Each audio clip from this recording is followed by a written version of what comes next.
All right, we'll go ahead and start. Okay, so last time, the party was in the Bloody Cyst looking for Sariel's sword.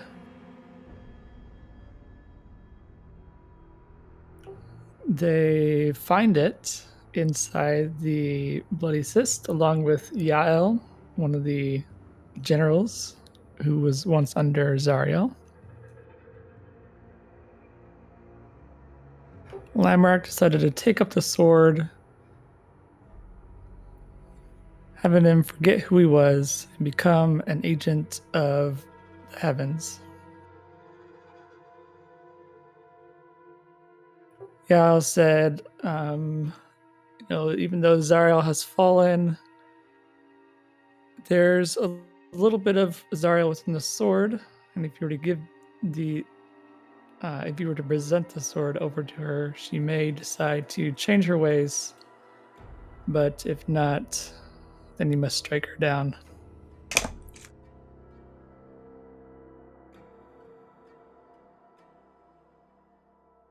The party went out to find where Zariel is.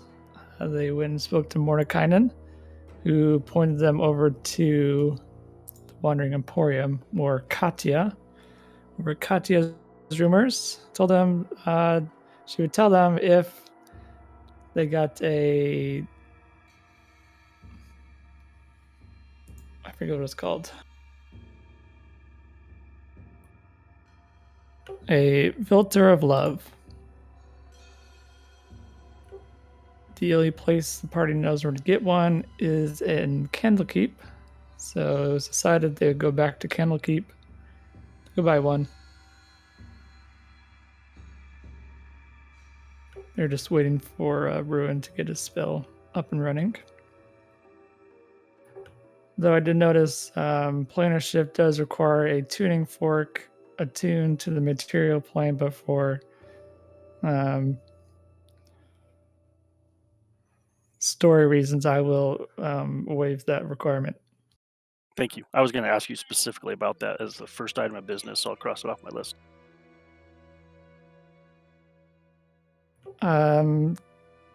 Lamarck also noticed Mahadi, the owner of the Wandering Emporium, is actually not who he is or appears to be. He's a devil known as a Rakshasa. People who like to infiltrate places to get in high positions and then kind of sow discord within the organizations. And she found out. Lamarck also found out that Bernie the Barber is actually, in fact, an ancient dragon.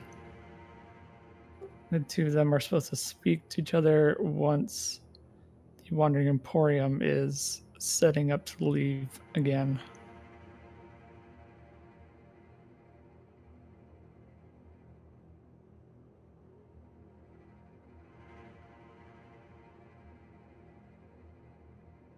Did I miss anything?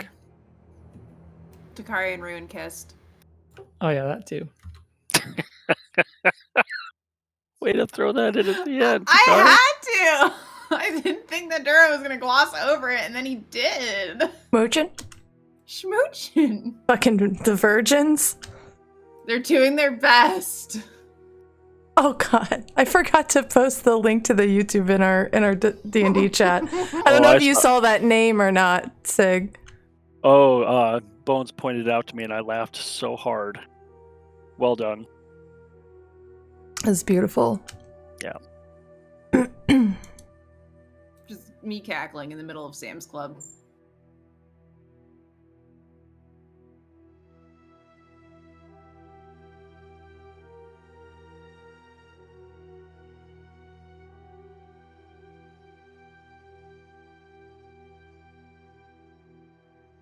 Okay, that's where we'll start off.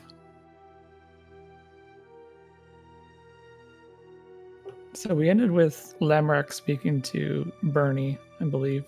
Yep. And then I went outside to go post up a little camp outside the gates. Right.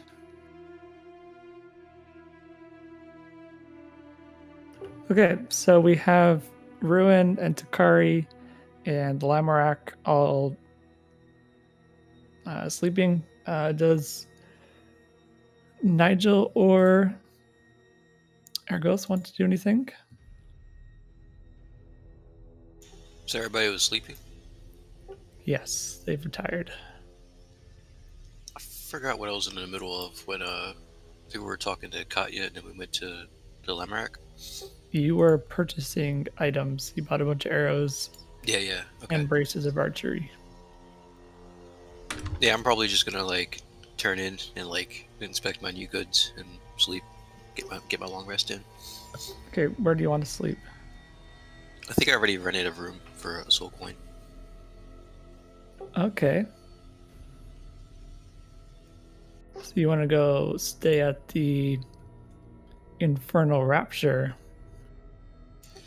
Yep. I don't like the way you said that. It's fine. I remember last time you were vehemently against signing any sort of contract. Oh wait, do I have to sign the contract to stay there? Yes. To get in, you have to sign the contract.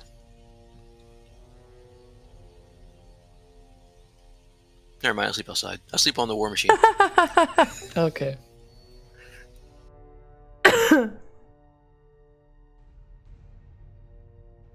Nigel, do you want to do anything? Yeah, so last thing I was doing was stealing from people in the crowd. Is there like a bar around? Inside the Infernal Rapture. Oh, okay. That's how they get you. Yeah.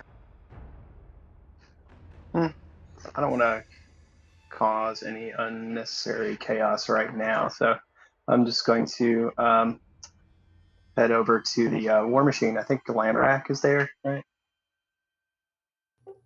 Ergoth is. Aragoth is? Okay. Well, either way, Nigel's gonna stop by the war machine and sleep there for the night. Okay, so everyone has decided to retire. And all right. Nothing interesting happens. So we'll move on to the next 8 hours.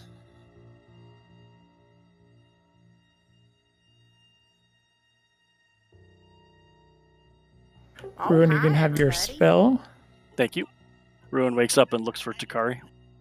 Welcome in, everybody. She's kind of snoozing in the tree nearby. Ruin's gonna walk over and holler up at you that it's time to wake up.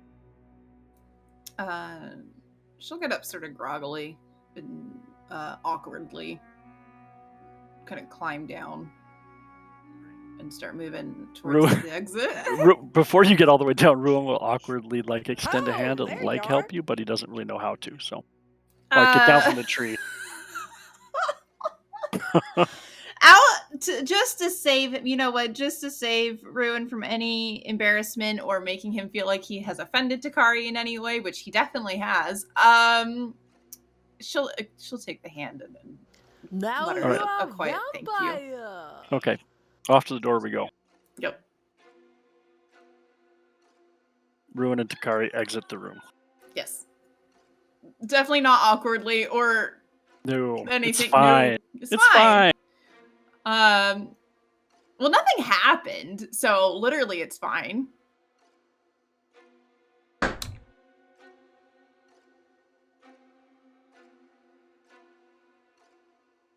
I guess we'll just go outside the inn to wait for. Yeah, Anybody else? Takari's going. Her little legs are going, and she's just gonna start heading towards the exit of the Emporium itself. Whether Ruin follows or walks beside her is up to Ruin. Well, the thing is, Ruin probably didn't let go of Takari's hand when he helped her down from the tree, so he'll get drug along. Yeah. Okay. Yeah. I like that mental image much better. Oh, there you are.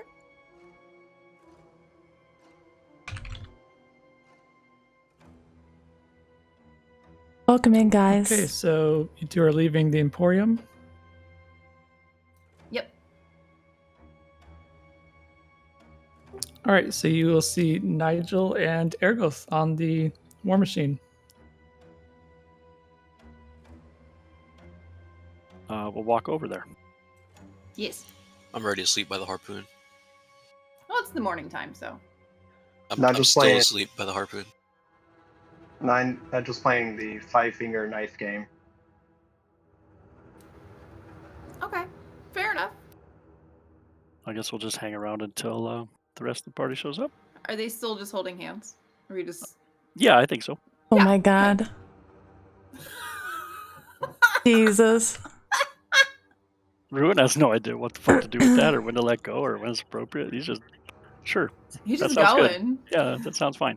Yeah, that's good. Oh god. It's fine. Duro, Neither does Takari, so. You let go when your hands start to get sweaty.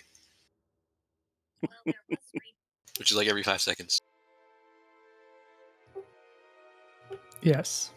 I couldn't quite remember when the dragon lady wanted me to meet back with her. Was it in the morning? When the Emporium was packing up to leave. Do we know when that's happening? She did not say.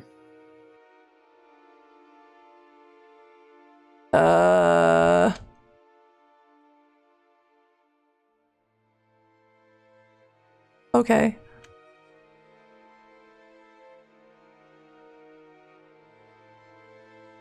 I guess he's gonna pack up his little bedroll and head over to the rest of the group to meet up with them.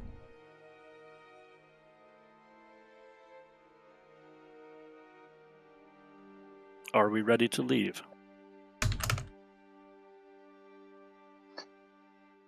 Nigel's ready. Errol's gonna like wake up, kind of yawn, and I guess he sees Lamrak approaching the party. He just wants to ask what's he been up to.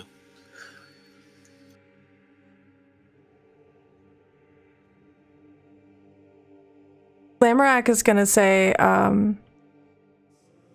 don't think it's time to leave quite yet.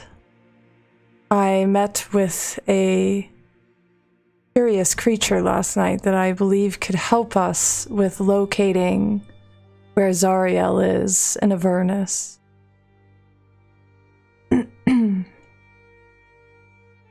She a green dragon? Copper dragon. Copper. Okay. If you were a green dragon, we'd be screwed. Yeah. Couldn't remember.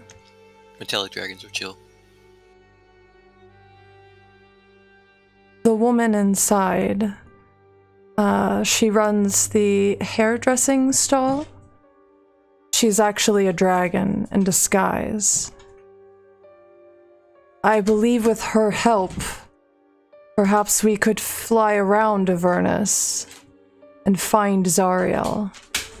But she will only be able to meet me as the Emporium is packing up, which I'm not quite sure when they're scheduled to move. We would need more information. I don't mind waiting. We could probably ask Mahadi if anybody is willing to speak with him. I would rather not. I could ask. I can. I'd rather Take limit my exposure to anybody who might be a detriment. I can take us to Candlekeep at any time. Just let me know when you wish it.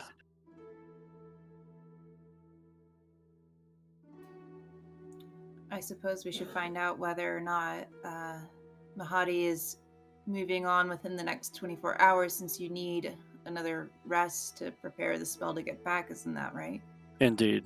Once I cast this spell, I will need to rest a full 8 hours to relearn it to bring us back. That is the time requirement until we can return. Takari's gonna look towards the entrance of Mahadi's and see if she sees him standing out there like he normally does to greet people. You see him there. Without removing her hand from Ruin, she's just gonna start walking over there to find out. Getting dragged. And she'll approach Mahadi, sort of nervously.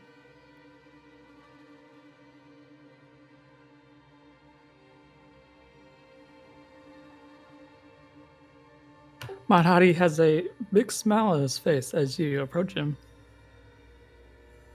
A creep.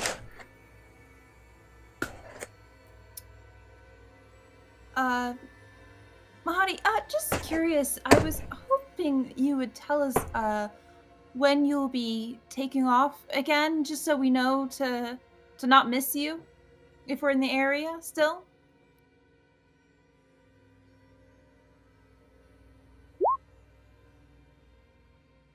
Ah, you're just in luck. We'll be here for another day cycle. Oh, outstanding. That's great news. Okay, thank you, Mahadi. Thank you. And she'll return back to the rest of the group with Ruin in tow.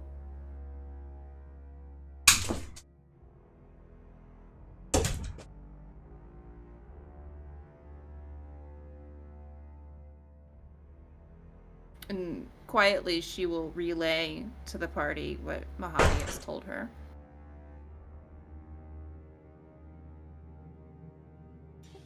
That's a bit of a wait. Is there anything we should be doing before then? Getting to Candlekeep. Remind me why you guys needed to go to Candlekeep.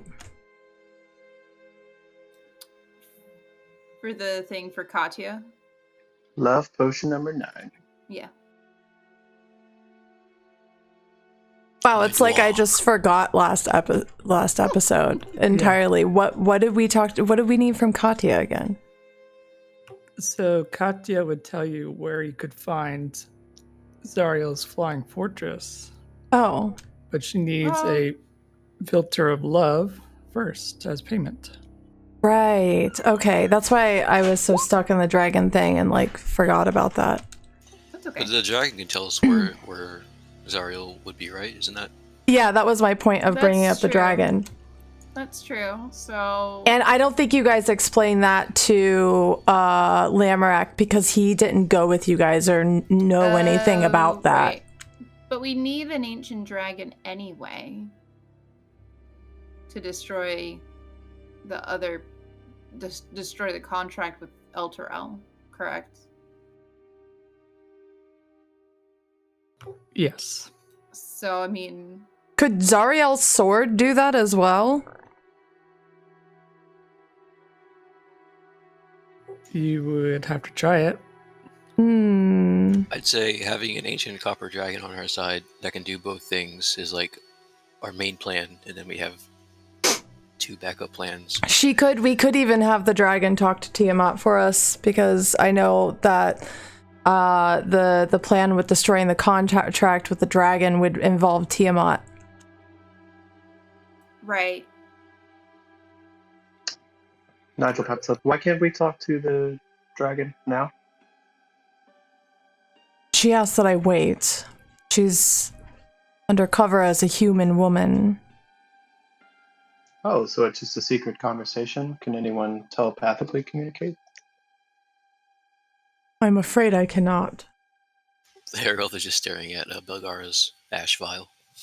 Oh my god, no! Jesus. Nigel tucks it away.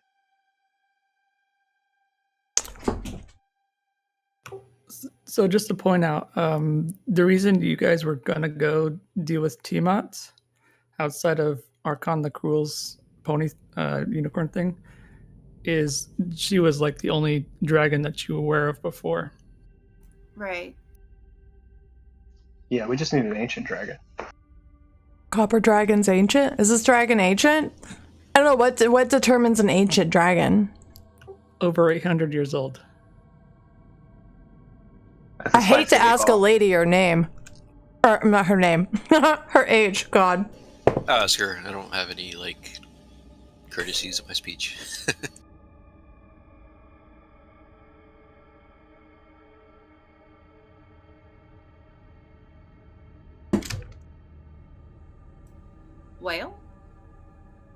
We can either go to Candlekeep and get the filter of love, or we can wait for this dragon. Either way, I mean, both sound promising-ish. Can we go to Candlekeep and be back in time when the Emporium is closing? I have a secondary reason to go to Candlekeep. What is that? So no. Put Bagaro's ashes somewhere safe while we finish up this dangerous quest. That's fair. I mean, if we go to Candlekeep and rest for 8 hours, we could make it back before Mahadi closes. What else would we do now anyway? So with rest, you can only benefit from a long rest every 24 hours. 24 hours. Oh. Unless you're me in real life. So you need to be in Candlekeep for the 24 hours. So we would be cutting it really close. We could always split the party. Ooh. It's like the two worst things that you could possibly do. I'm sure Cut it close and split the party. Sure, No, it's fine. It's fine. Everything's fine. It's fine. We'll send the virgins off together. Oh my god. They'll do great. I don't know if I agree that I'm just gonna stop talking now. Are you about to say you don't know if you're a virgin? I'm just gonna stop talking. I'm just gonna stop talking about it. Nigel chimes in again. Well, I know the message spell. It's not telepathic communication, but I could whisper from afar.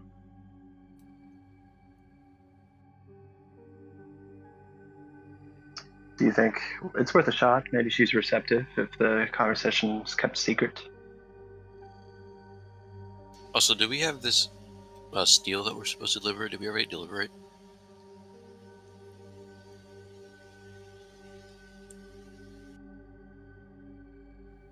Sorry, what'd you say? This steel that we were supposed to deliver? Did we already do that? I forget the name of it. You traded it. Remember? To get a discount on your arrows? No, only what I had on my pocket. We took the entire machine from the we had it loaded on the war machine. I just had like scraps that were in my pocket. Because we were throwing it against like giant swords that were turning, and I was just picking up pieces as they were walking along.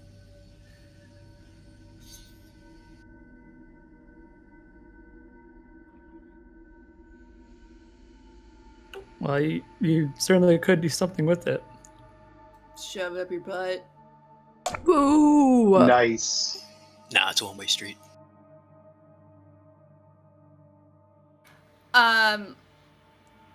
While Aragoth is figuring out his steel situation, His butt.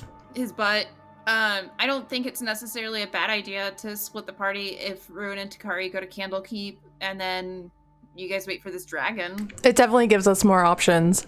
And even if we don't need that filter of love for Katya right this very second, we might need it in the future. And we've already taken the time for Ruin to prepare the spell, so might as well use it. And it sounds the sooner we leave, the better if we do not know the timing when we return of the place leaving. I agree. So, is that what we're doing? Yeah, I've been planning to go to Candlekeep regardless. Okay, so we've got a third wheel. I'm just kidding. I'm just kidding. It was a funny haha, I promise. Errol's used to it.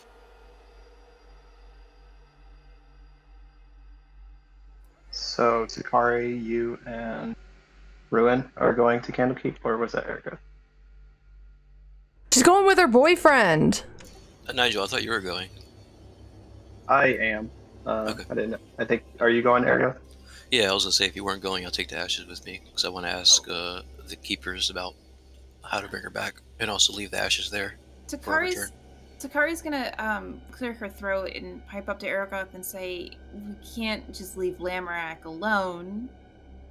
So He's not coming with us? No, we're splitting the party. So what if?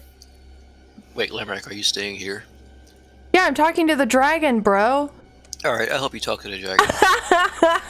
Okay. Nigel, you've got the Okay, ashes, look, maybe right? I suck at taking notes, but I can keep up with what's going on right now, okay? Yeah, there we go. Going, and I've got the ashes. Yeah. Before you leave, could you ask one of the keepers about how we can bring Belgara back, and also leave the ashes with them? It is my solemn duty. Okay, cool. Do you need? I mean, you can come with us, Nigel. I don't have an issue with it. But I can also do that since I'm going with Ruin regardless. So You two want some alone time. Takari's gonna. Candlekeep is big enough. You can find a little corner somewhere to smooch. Ruin steps on everybody else as far as voice, and his voice is deeper and angry sounding. He looks right at Nigel. He says, "As it stands, Nigel is not welcome to be teleported by my spell, and he knows why." Oh shit, you still wearing that robe, bro?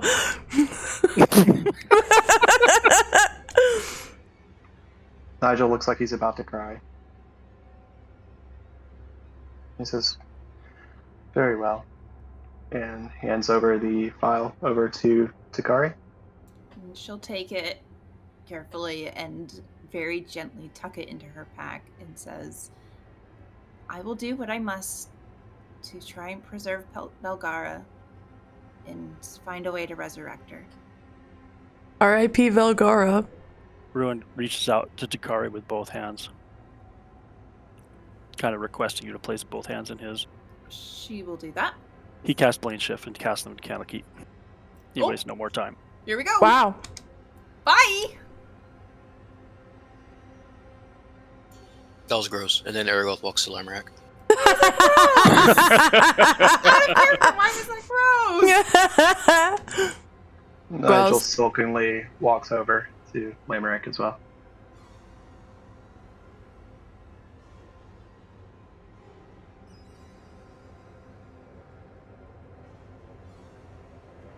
Now we wait.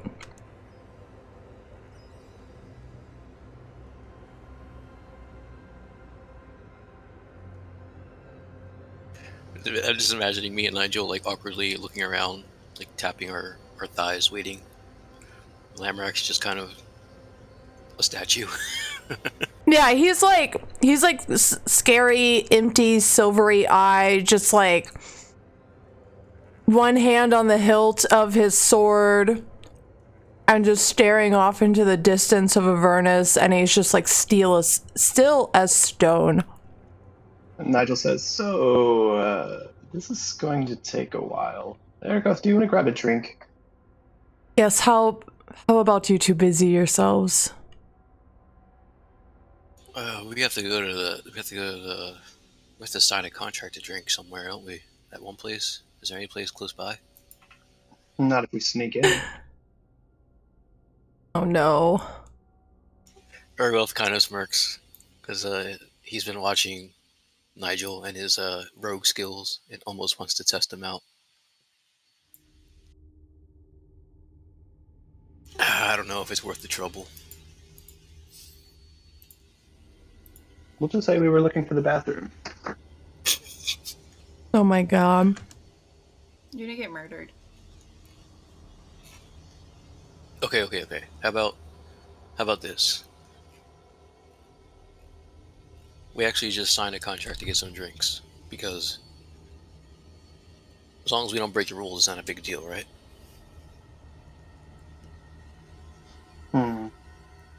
Let me look over this contract. And Nigel, I think somebody has a copy of it. Actually, we wouldn't have a copy of it. I'll need to look over this contract before I've got I it. sign anything. I think I've got it in my list of stuff. Just gonna try to read it. It's there, but thematically, I didn't know if we had it. Yes, I believe so. You believe that we have it? Because we didn't sign it, right? You should have it. Okay. Yes. You were given a copy of it. Doesn't necessarily mean you have to sign it in the first place. If you make Juro read the whole thing again, I think you're going to get TPK'd. Well, I was just saying I'm thinking about reading it, but I'm gonna start eating my own teeth if you make Duro read it again. And that's a threat. Well, basically riot if you make Duro read it again. Do I have to read it again? I will eat my own No. teeth. I'll do it. Nigel, you've got it, right? Yeah, I've got it up and I'm All right, reading all it. right, all right. Read quietly to yourselves. Yes. Yes. I pushed it to all your screens, so you should see it in front of you. Thank you, Duro. That's very kind of you. Appreciate it, Duro. We're doing this for you, Duro. You're a peach, Duro. I will riot on your behalf. Yep. I forgot that was a thing I could do, so I just remembered. Neat. Lemmerg, how do you know this person is a dragon?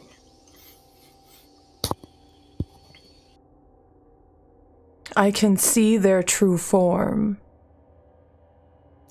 You could do that with your angel eyes. Can I call you Angel Eyes now? Do not call me that. Okay. I would assume that it has something to do with the sword, as ever since I touched sword, some things have changed.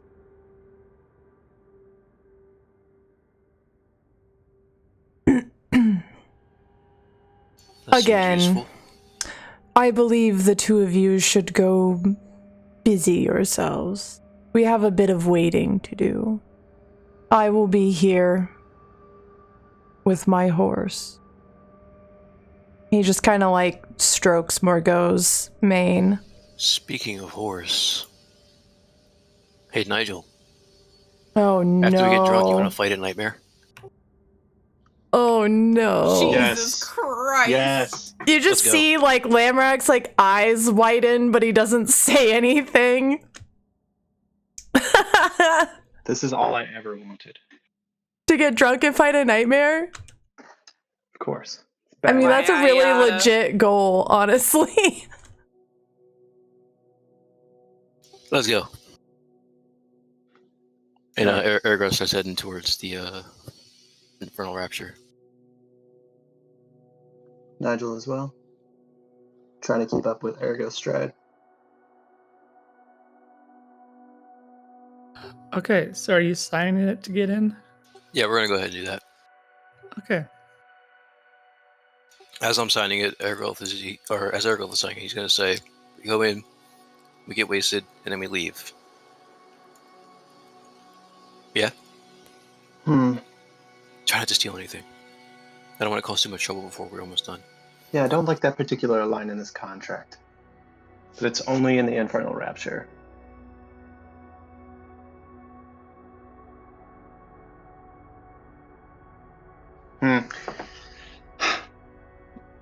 Do you mind if I scope the building? Sure. So, Duro, I'm just gonna look at, just walk around the building. Okay, so it looks, the Infernal Rapture just appears to be a caravan tent on the outside. There's no security? No security on the outside.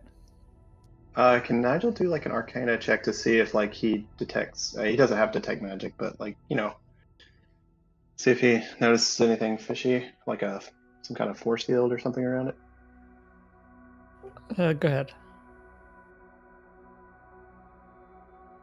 1 second.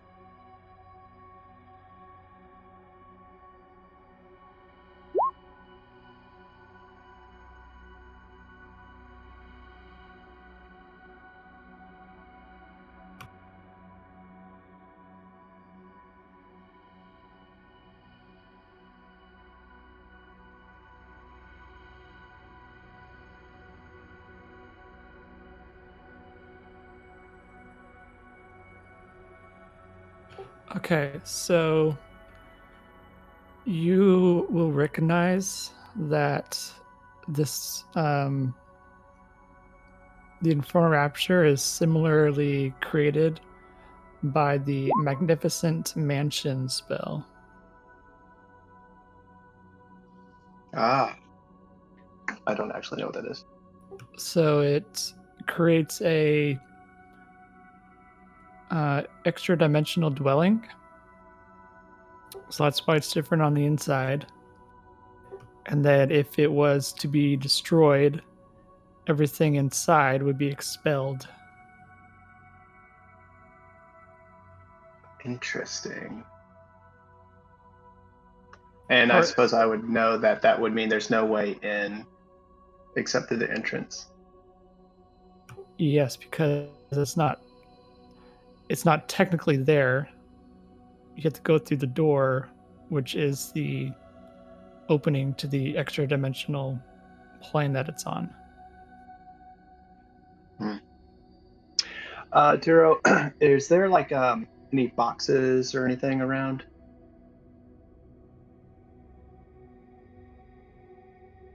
There would be boxes, yes, because people would be storing stuff in them. Interesting. Okay. All right, here's what I'm going to do. I walk back over to Aragoth and we walk away from the entrance as long as Aragoth's good with that. All right. Aragoth, I think I might have an idea. So we could try to lie our way in. Here's what I'm thinking. We'll impersonate some workers who are coming into the Infernal Rapture to do some repair work. Bada bing, bada boom, we work ourselves in without signing the contract. I got a better idea. You could do the disguise, and I'll sign the contract, and we'll see which one's better. Okay. Okay. Duro, Nigel, so Nigel's going to find somewhere private and do a disguise kit. Okay. So he paints his face just to look different, kind of like a devil. Yeah, he's going to paint himself to look like a devil. All right. It's a tall order. Yeah. All just to not sign a contract. The contract is kind of restricting. That's the whole point.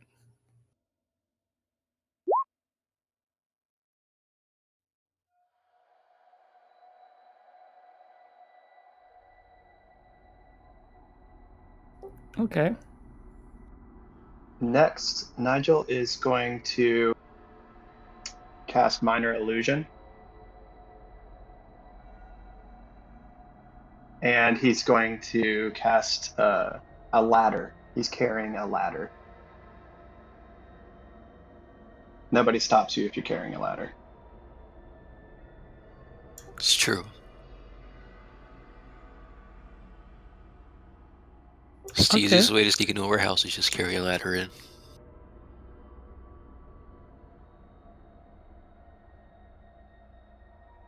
Okay. Aragoth, do you want to go first? Who are you? Oi, my name's Brett. Oh, okay, Brett. Okay, I'm gonna remember that, Brett. All right, I'm ready. I'm gonna go to the entrance and sign. Am I supposed to pretend I don't know you? That's what I'm gonna do. Nigel shrugs. For now. All right. And Aragoth is gonna walk up to the entrance and ask what there is to drink. All right. At the front is Okul, the hobgoblin, who is, of course, standing at attention as she always is. May I have your name, please? Aragoth Ashwind.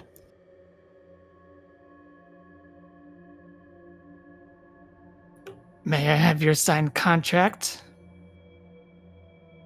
He pulls out the one that he was reading earlier. This one? Yes. Sure. Do you have a pen?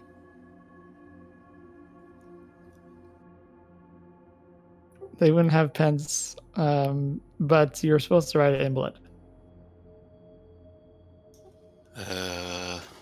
He's gonna pull like a little naily out of his finger, like those like nails that like when you try to pull the skin in your finger and it like gets stuck and it pulls like a little bit of a hangnail. Yeah, hangnail. He's gonna pull a hangnail out of his finger and then sign it in blood. Gross.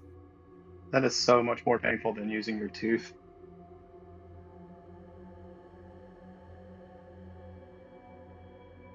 This way, please, Mr. Ergos.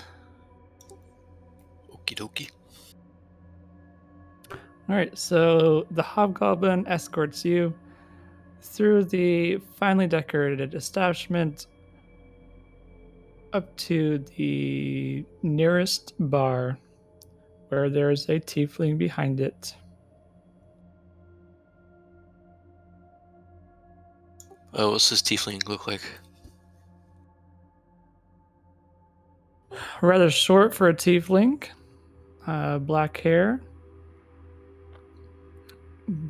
He is also dressed very well in silk robes.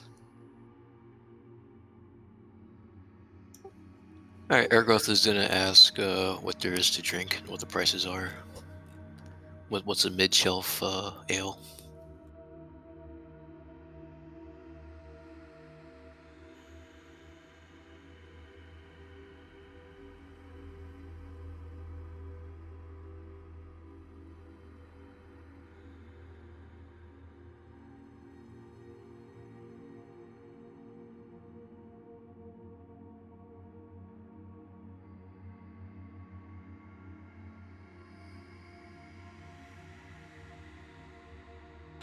We had the thunderstorms. Thunderstorm? Yeah. How much for it's an ale? Yeah. Yeah. How much for a pint? It's a soul coin. Oh, soul coin. He hands over a soul coin. Okay, it has a very strong smell. The taste is unusual. Has a bit of a fizziness to it as well. What kind of unusual? It's so unusual that you're not entirely sure. You can't make clear exactly what it's made from. Am I getting a buzz out of it? Yes, it is actually very strong. Okay, cool. Ergoth's kind of just eyeing the bar, seeing what's going on.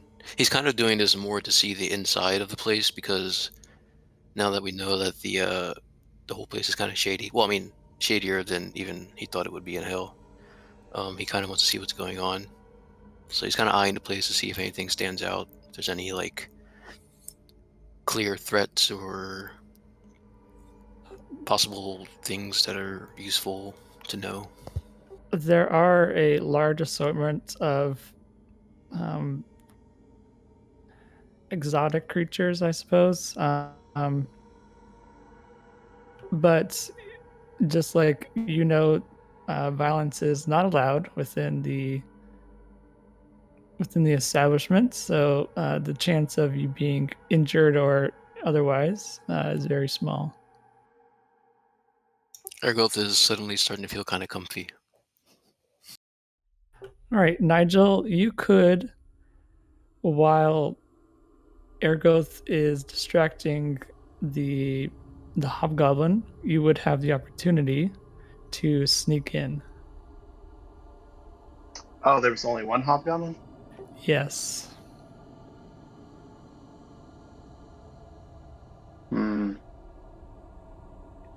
Okay. Instead, Nigel is going to draft up a forgery of a work note, noticing that Ergoth had to hand over a contract. Nigel's going to draft a work note saying, "The Infernal Rhapsody needs repairs in the rafters.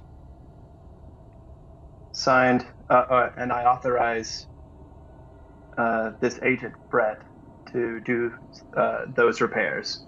And then Nigel forges Mahadi's signature And I was wondering if I could maybe get advantage since I saw Mahadi's signature on the contract.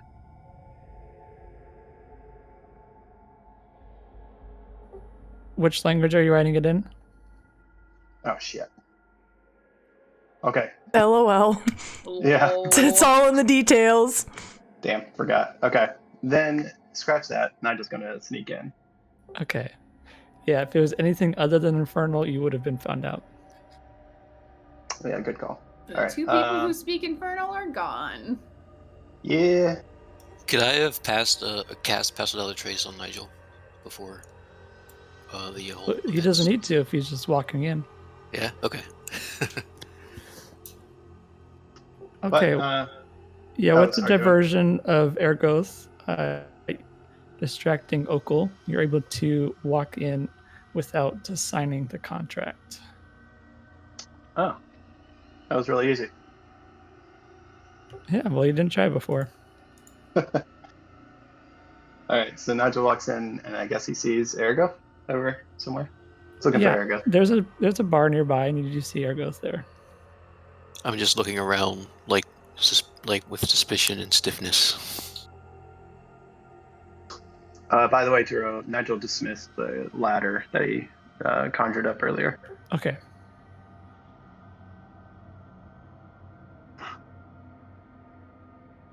And he walks up there and goes, "Oi, what are you drinking?" This weird stuff called Thunderstorm. It's pretty good, pretty strong, pretty weird. It's weird and strong. Puts hair on your chest, eh? No.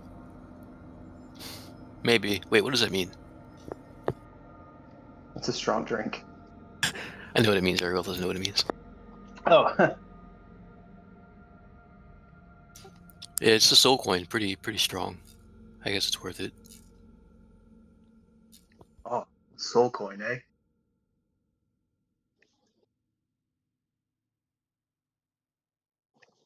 So Nigel calls the bartender over. Okay, the tiefling bartender walks over to you. And I'm just going to try to negotiate a discount on the ale. Okay, what do you say?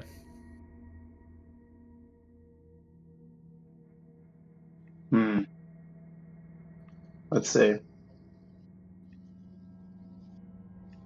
Any chance Wandering So could get a discount on this? What is it, the Thunder Brew? I'm sorry, but I don't set the prices. It's Mahadi. Oh, damn. I think the best he can do is top you off a little more. You can't really split a soul coin. Well, as you can tell from my diminutive size, I don't really drink a lot. We've got other drinks. Oh, what else you got?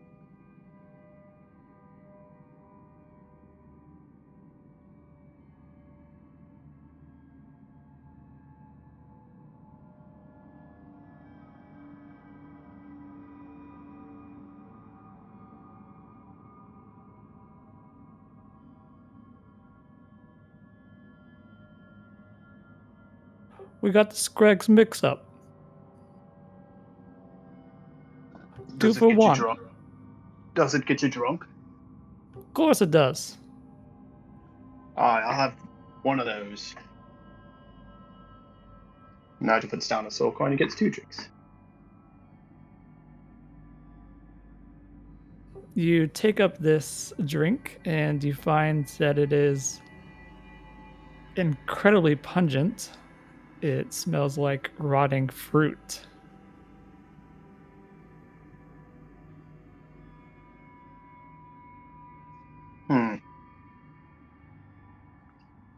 Nigel sticks his finger in and tastes a little bit of it. Now you are vampire. Less than 3. Just saying hey. What does Have it a taste great like? stream. Despite its vulgar smell, it's rather pleasant to the taste.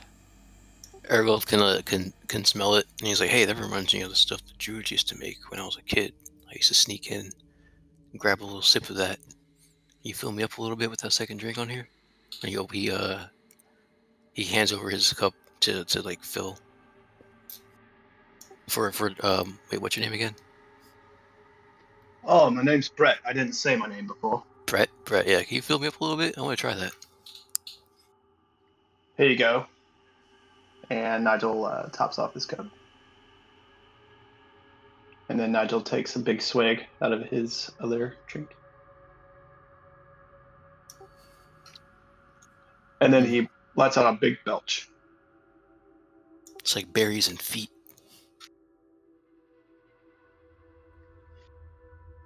It takes some getting used to.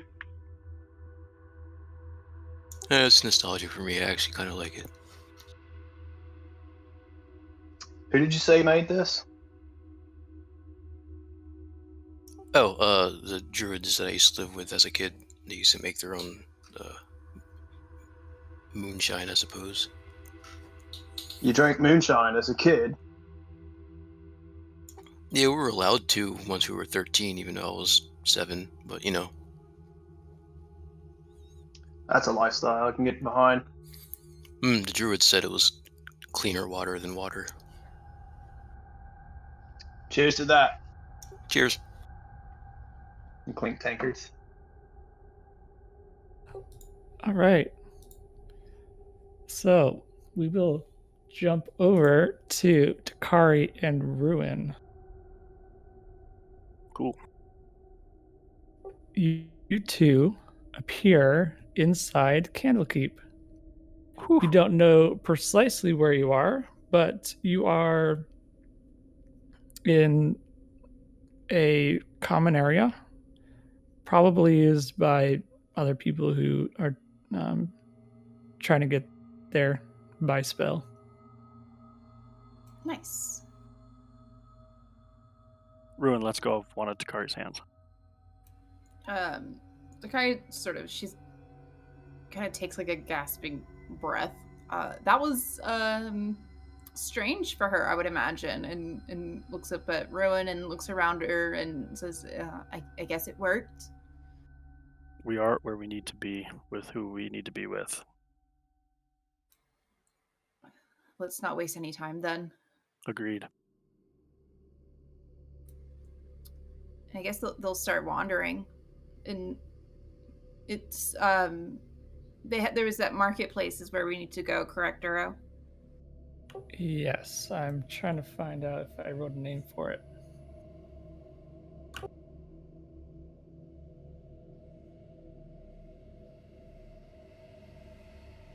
After we acquire what we need, we should acquire a place to stay so I can relearn my spell this evening when it becomes time. Takari nods a few times and says, yeah. So you are able to sleep. There's common rooms for travelers to use. Cool. I did not remember how that worked there. It's been a while. No pay. You just go and pick a room and you can stay there.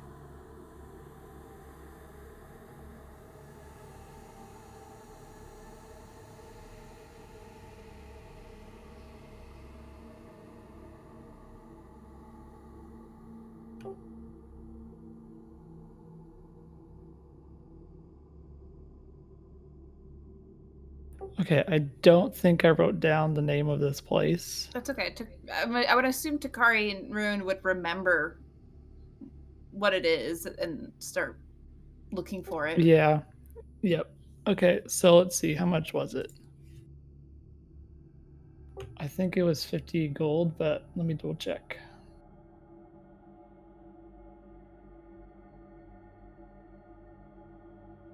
It was 90 gold. Takari will pay for it. Okay, so you two head to the store which previously had it, and you were lucky enough they had another one. Huzzah! Do you want to stay at the Hearth, the inn, or the tavern? Actually, it's not an inn.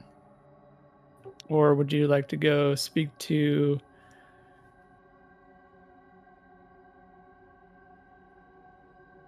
Silvera Savicus? Did you need to do something with the ashes, Takari? Yeah, Takari's gonna take the ashes out and look to Ruin and say, before we rest, I think I would be doing the rest of the group a dishonor by not taking care of this. And she's gonna start looking for Silvara. As we're walking, Ruin is going to remind her. As a reminder, I now have the power to resurrect Belgara, assuming I can get 1 diamond worth 1,000 gold. I have diamonds worth that much, but not a single one. Takari, Keep that in mind for the future when we have time. Takari will nod and say, when we make it back to Baldur's Gate. Indeed. We'll figure it out. That seems appropriate. Although I gotta say, me personally, as the not Ruin character, would love to just fucking resurrect Belgara and force her to play 2 fucking characters right now. Why? Because it'd be really amusing to me. Sorry, Holy creep. All right, shit. carry on. That would be such a hard like role play back and forth because they're so different. I must correct you though. You need either a wish or a true resurrection. Yeah, I They're know, both... but it was funny as hell to keep them thinking I could do it, Duro. Damn it. I did it that way specifically so you could not. No, that was well done. That was well Yeah, done. Duro was very smart about that. Oh, he's a good one. He is. He covers his bases. I appreciate that in a DM. We'll save it for the spin-off series.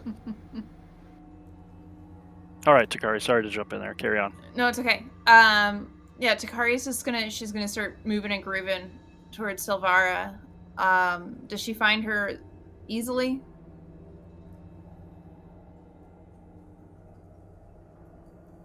Yes, actually, you find her in her tower, her circular tower, in her study room. Takari will approach with Ruin in tow. And with the vial of ashes in her hand, she'll sort of hold them out to her and say, Silvara, I am happy to see you, but under not the best circumstances.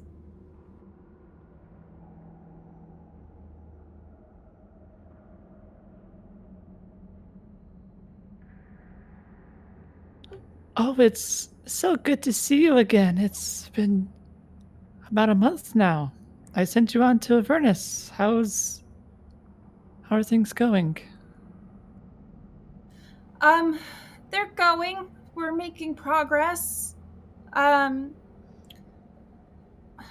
Something terrible has happened with Belgara. She's gonna hold out the vial in her palm for her to see. She looks sort of teary-eyed as she's doing this.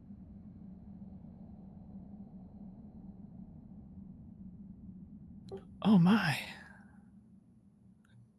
You don't have to explain anything to me. I was hoping... We can't bring her back now. There's much work to do, and I am hoping you could keep her safe for the time being. And she starts getting choked up.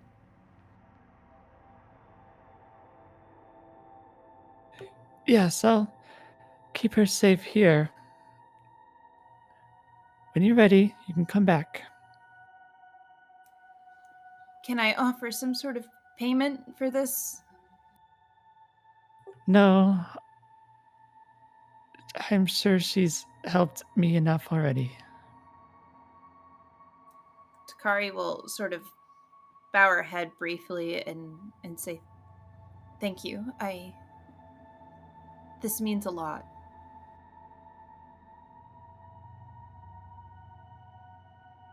Do you need anything else while you're here? Takari's gonna shake her head and look up at Ruin. Ruin shakes his head negative.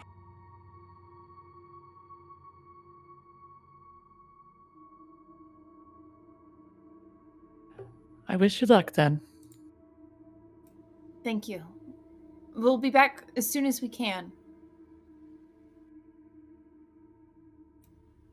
And she'll start moving back towards the door, and she'll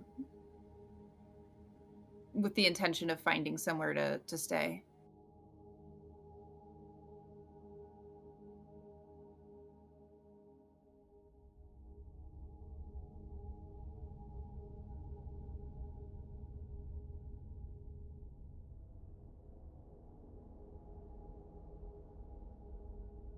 Okay, so you can find amenities in the Court of Air.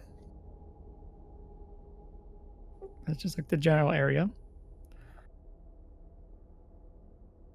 And that's where the common rooms are for them to stay in free of charge. Yes, public quarters for visitors free of charge. Cool. Yeah, Takari will she'll sort of like take a step back behind Ruin with like full intention of like having him lead the way. Ruin will go into that area and start looking for an empty quarters. He doesn't knock on any doors if they're closed, he just opens them. Oh my god. Luckily it's an empty room. Cool. He holds the door open for Takari. She'll walk in and sort of like reach up to like wipe a tear away. And she'll like, I'm assuming it's a bed in there.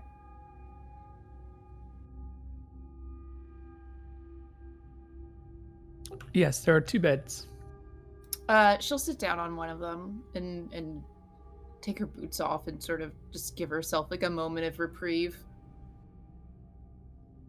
Ruin will take out a couple of rations and just set them on the bed. And then just sit down next to her. So I imagine we have a fair amount of time left, don't we, Duro, before like the long rest.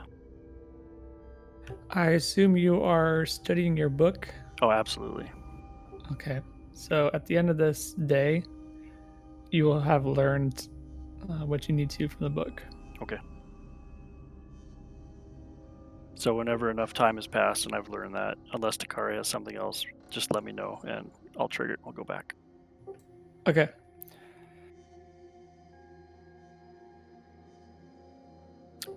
Landmark, do you want to do anything while you're waiting? No, he's just kind of like hanging out, grooming his horse, staying away from the Emporium because he doesn't really trust or like anyone inside of it because there seems to be a lot of sketchy creatures. Oh, it's because I didn't push the talk button. I just thought I could talk, but I'm doing my best. You're doing great, Sweaty. No, he would just be outside like grooming his horse and just hanging out with more goes, really. The Emporium stresses him out, we'll say. There's a lot of fiendish creatures in there. That is true. Okay, so Nigel and Ergoth, you finish up your drink. Did you want more drinks, or were you just going to stay there for a while? Are we wasted? Yeah. You both had particularly strong drinks. Alright, Ergoth is gonna look to, you said your name's Brent, right? Aye. And, he's gonna, like, kind of, like, take the harness and, like, hold it up and it says, I think we got something we gotta do. And he's gonna get up and just start walking out the door. Nigel follows after. And then before he leaves, he wants to talk to the hobgoblin and says, is everything paid in full? Am I good? Am I good to go? I'm not going to be like, my souls are going to be left here, is it? She looks down at her desk where she has a long list of names and charges. Looks like you're good. Okay, cool. And then he's gonna leave. Can I would I get in trouble for leaving an extra soul coin? No. Alright, he's gonna leave an extra soul coin just to be sure. And make his way out. And he's trying to find like an opening somewhere. You need to go outside to find a sufficient opening. Okay, yeah, I'm trying to make my way outside. That's where Argoth's heading. He's trying to find like an open area to basically fight a nightmare.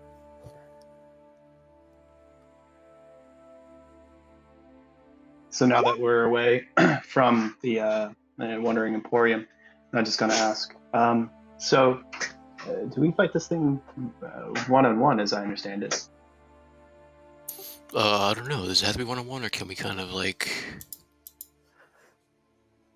So it is an intelligent creature, so he would definitely know if he's being, ganged up on. Yeah, okay. But, yeah. We can both fight it, right? If we have to. I'm sure either one of you could do it. It's not particularly difficult. Oh, okay. Alright, so You just have to make sure you don't kill it, because it will die here permanently. Yeah. Okay. Alright, how do I summon this thing? Aragoth is like, do I have to find a nightmare, or do I have to just like take out the harness and like... You just have to activate the harness. Alright. Yeah, Aragoth's kind of fumbling with the harness. He's trying to see if he can get it to work. Nigel, can I take a look at it? Sure. All right, so Nigel, can I roll Arcana to see if I can activate this harness? Yeah, you can roll to see how you do it.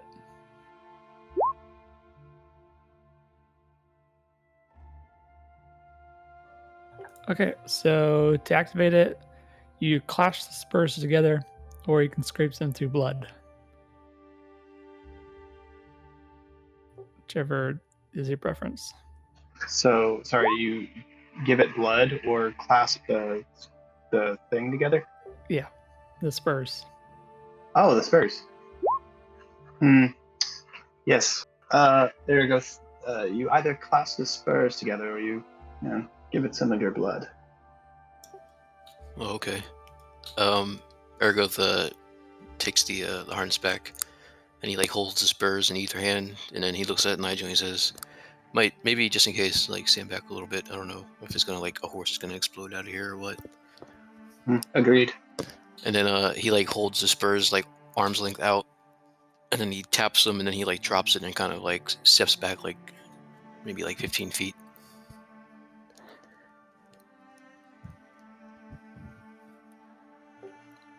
After you clash them together, an emaciated stallion about 6 feet tall at the shoulder with a black knight coat appears about 20 feet in front of you. It has a huge head, fangs like vipers, and malevolent dark eyes that illuminate like red hot flames.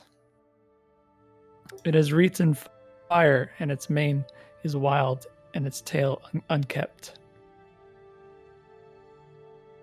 Aragoth looks at it and says, "Hey, you hungry, buddy?"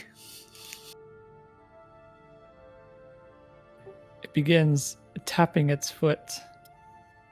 Oh, I know what that means. Nigel kneels before the nightmare and says, "Great nightmare, we humbly request a duel."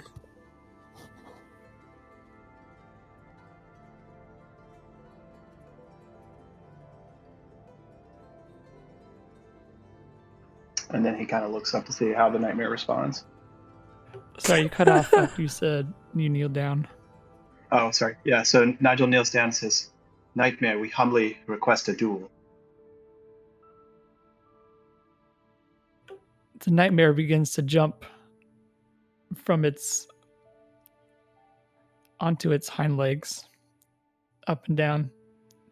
It appears to be angry. I think it's accepted the duel. Aragoth slowly takes a regular arrow Actually, no, I don't have the regular arrow damage. So he's gonna take the arrows that he got forged from, or not forged, that he bought from the bazaar, and he notches 2 of them and takes a deep breath, and then he says to Nigel, "Just don't kill it." Nigel pulls out his rod of delusions, and it takes the form of like just a blunt rod. Maybe that's like a club of some sort.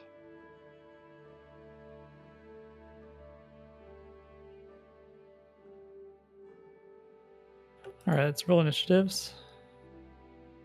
Let me get you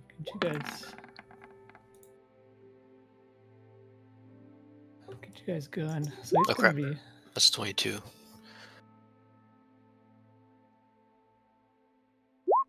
he's actually gonna be represented by this hellhound because I haven't actually made a token for him.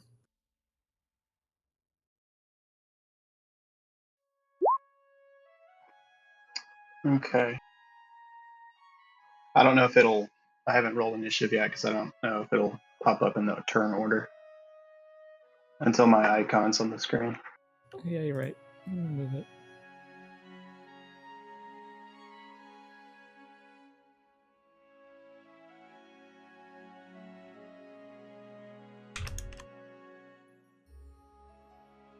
Okay, I rolled a 22. Yeah. I'll roll again and edit it. Hey, you rolled a 22 too. Hey, should twinsies. share attack. All right, Nigel, you get a hit first against this nightmare. Okay. So Nigel's going to first cast. Let's see. I think it's called Mirror Image.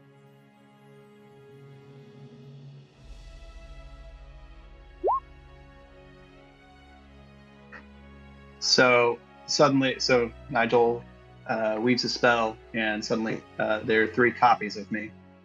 Okay.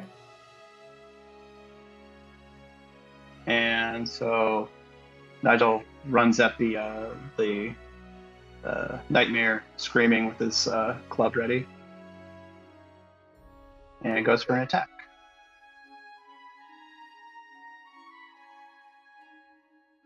Your mirror image is an action, so Oh, sorry. Yeah, okay, that's all I do for now. okay, Ergoth, go ahead. Okay, Aragoth is notching both of his bows, and he's kind of aiming for whatever is the meatiest part of the horse, so that he doesn't do too much damage to it. And I said I'm about 15 feet away, right? When I Yeah, you start off 20 feet away from him. 20 feet, okay. All right, you're gonna hit him. All right, do a longbow damage. I don't think I get sneak attack because I'm pretty sure he's not near anything. I believe Nigel moved up. Are you 5 feet? Yeah. So I'm surrounding him, and then like my my mirror images are there as well. All right. All right. I'll do the sneak attack damage, and then I'll do my bonus action planar warrior.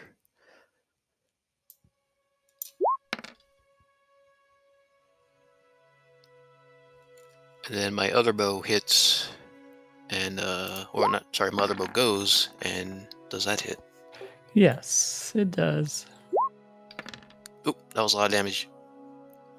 And then I kind of like back up a little bit, maybe like another 30 feet. Use my full movement, and I eye the horse and see how he's looking. The nightmare is now stumbling around in pain, and it decides to lay down. Huh. So Nigel slowly stops screaming. Ah! Aragoth, he's cautiously walking up to the horse, and he's gonna like carefully take the arrows out. And while he does that, I guess he'll do like a a bit of a cure wounds on him. Okay. You also have to put the tack on him. And yeah, I do that as well. Just a little cure wounds, just to let him know that I'm like, level 1. And I go ahead and put the tack on. Nigel strokes his mane.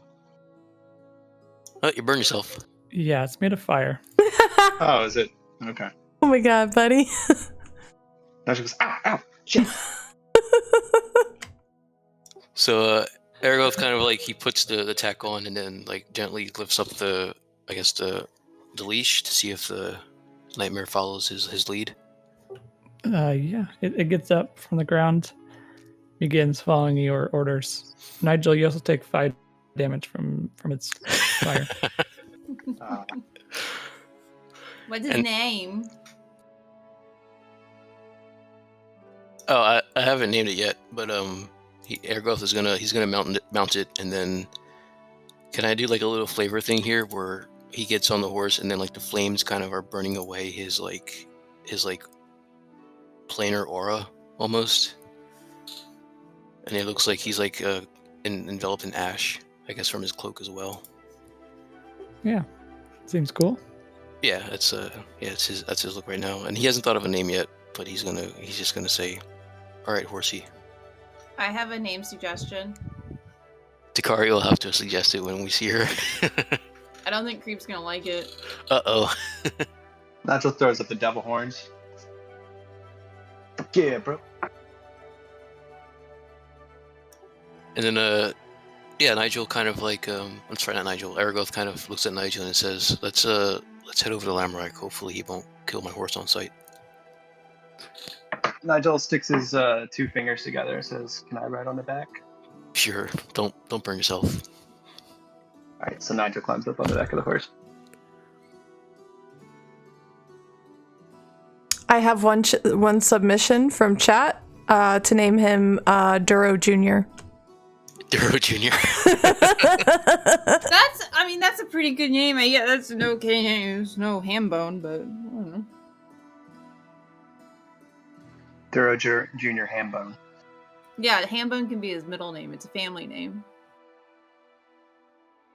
Aragoth, I think Aragoth wants to wait for a moment to name him. This is the moment. You name him Duro Hambone Jr.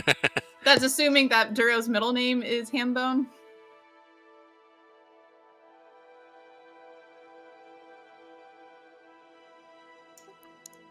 So yeah, I make my way towards Lamrak cautiously. Wait, you're walking at me with a fucking nightmare? Carefully. No, I'm that's what you're away. doing? How far away are you? I'm keeping my distance. How far away are you? How close is he to me right now, Duro? I'm not gonna get any closer than like 60 I don't know. It seemed like you were cautiously walking my way. Hey, Duro, how close is he to me? I assumed they were significantly far away enough that you wouldn't notice them at first. Yeah, okay. We're just trying to find you, but like I said, I'm gonna stay pretty far away. I'm gonna I'm gonna stay on the horse, but I'm gonna be like the distance away.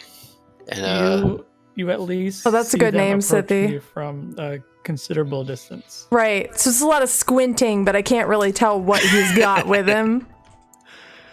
So, Duro, if I were to dismount the horse, what happens with the, do I have to remove the tack for it to disappear, or does it stay? Like, Aragoth is going to dismount the horse, and he's kind of half expecting it to, like, disappear. Nigel probably knows. So, you're attuned to it, so you would know. Oh, okay. Actually, you don't even need to attune to it. I think we attuned to the actual tack. No, there's no attunement required. Oh, okay. Okay, cool. So it remains for 1 day, or until you or it dies, or until you dismiss it. Okay. Chat is now suggesting Henbane as a name as well, because we've been watching way too much Addams Family. Also, I would suggest that you name him Fast, because he probably won't live long. What if we named him Crankshaft? I like Henbane. Henbane's a great name. Henbane Crankshaft. What's Aragoth's last name? Henbane Hambone. What's Aragoth's last name? Ashwind. Henbane, Hambone, hyphenated, crankshaft, Ashwind. Hembane it is. Well, as long as we all recognize his full Some name. of us maybe recognize. Possibly for his tombstone in like 3 minutes. Right. How about we just call him Henbane, aka Lamrak's next body count? We could just name him Dead. That's what we'll be calling him soon enough anyways, right? Cute.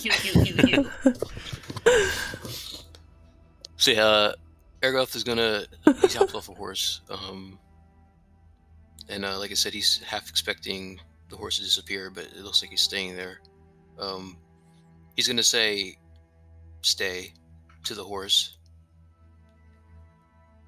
and see if he listens. It listens.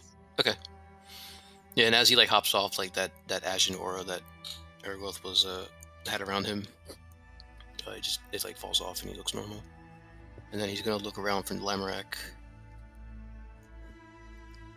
Like I said, he's trying to stay away from Lamorak with the fiend. You can't hide forever.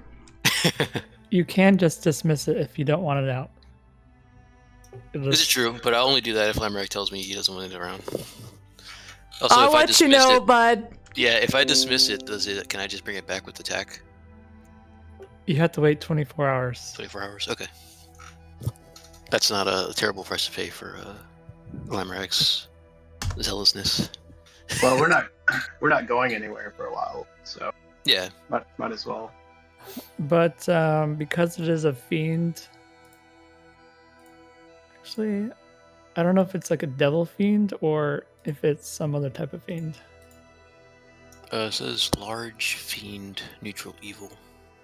Oh my god, my chat just keeps coming up with really great names for this fucking nightmare. Someone suggested hot glue because it's a nightmare. I like that. Oh my god. What's a popular hot glue producer? So we can have like the anti-Elmer. Elmer's glue makes hot glue, I'm pretty sure. Do they? I believe I'm pretty you. sure they make glue sticks, like hot glue sticks. They do. Yeah. Why do you know that? Why were you so confident in that answer? My wife crafts, Oh, fair enough. and I pay attention. Wow. All right, so in fact, the nightmare would die, but you can just enslave another one.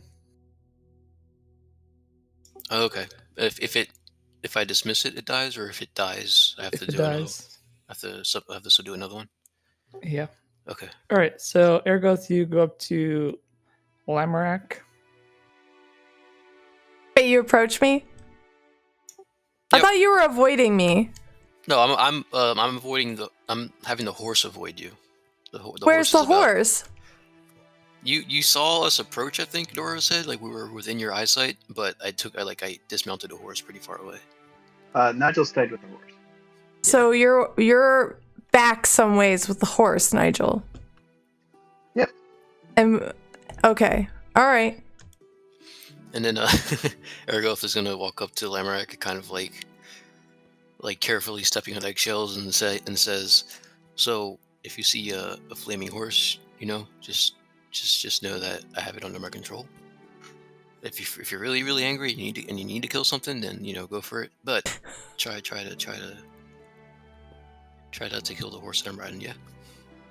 So Lamorak like briefly pauses in the stroking of Margot's mane, and he kind of like knits his brow and like looks back at Aragoth, and in his mind he's just like, what the fuck is he talking about? And then he doesn't say anything, he just goes back to like talking to his horse because he has no idea what you're talking about. Daryl, while they're away, Nigel's trying to disguise the horse. Good luck with that. Oh no.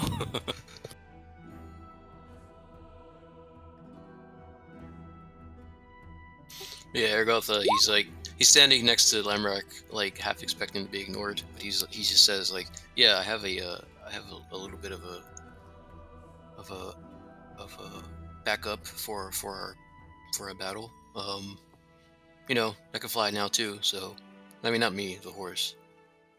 But yeah, if you see a flaming horse, just don't shoot it. I might be on it. You know, try to help you out. I'll help you out. You know, on the one side, you know, on the Hellfire side, and you do like, you know, the holy light side. You know, you might need both of This all sounds terribly interesting. But yes, could you possibly leave me to my thoughts? them. Okay, cool. Just don't kill my horse. And then he walks away.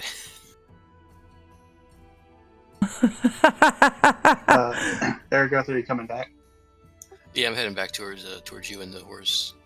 When you come back, you see that Nigel's drawn like a smiley face on the Oh no. on the horse. Does it look like the Joker?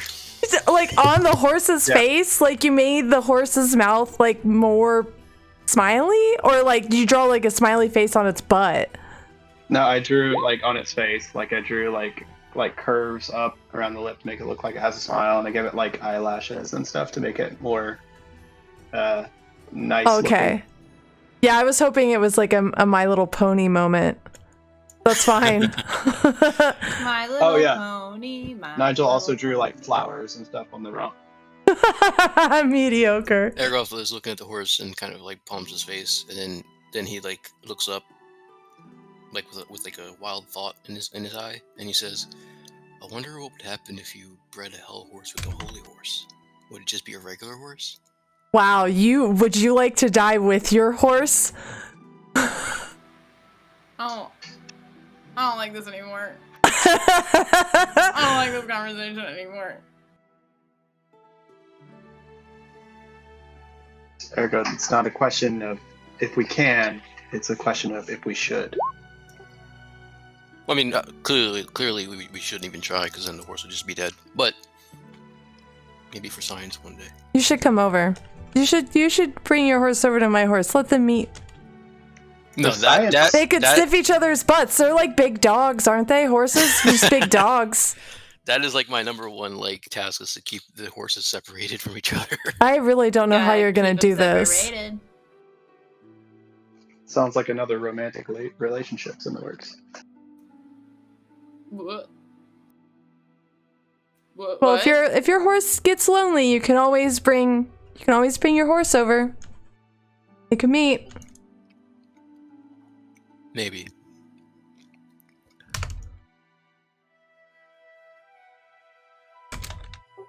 All right. So unless anyone has any other plans for what to do with your time, we'll just skip until Ruin and Takari are ready. Okay. If nobody has anything. Nope. Takari's just doing Takari stuff.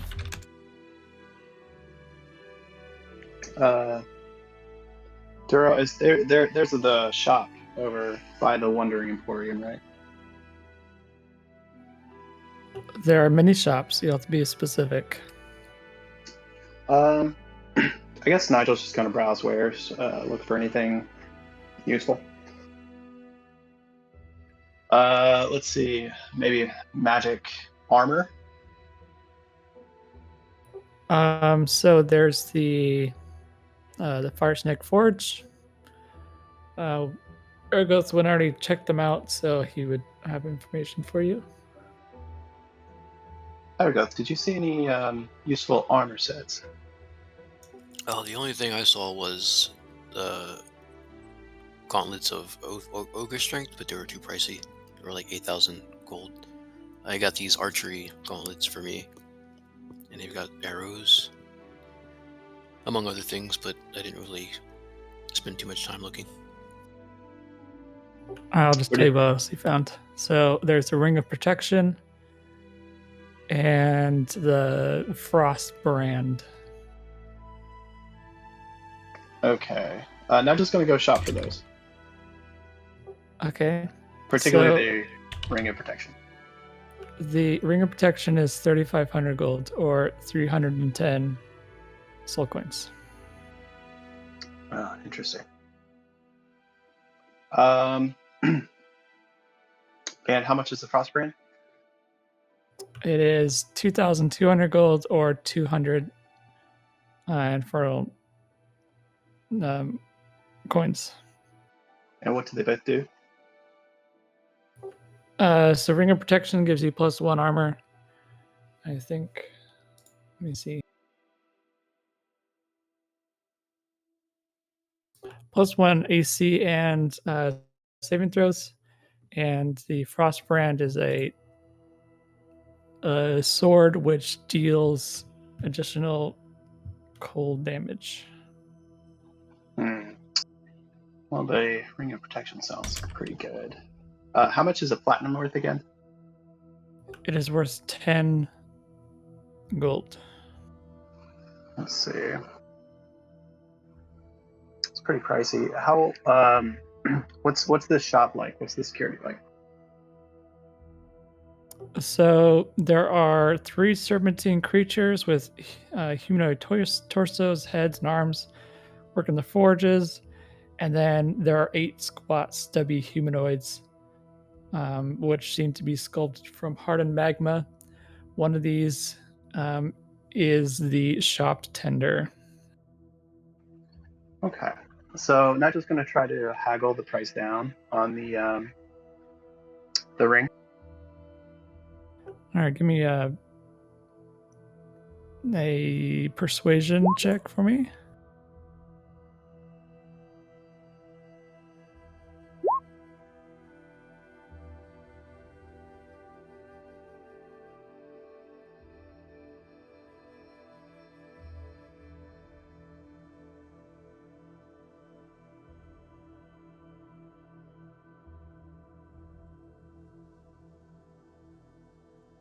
Okay, you can get a 175 gold discount, so it comes out to 3,325 gold.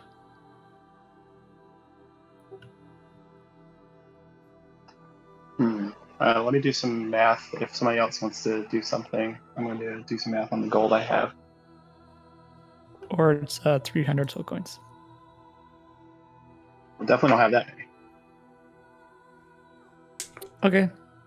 Well, you can figure that out while we just move on to the next day. Right. So, Ruin and Takari, you can bring yourselves back to Avernus. Okay, so Ruin's gonna, take Takari's hands, both of them, cast a spell, and he specifically wants to think about returning to Avernus, the Emporium, the War Machine, and really specifically like outside the Emporium, but near it. And then he'll cast a spell. And Takari goes with him.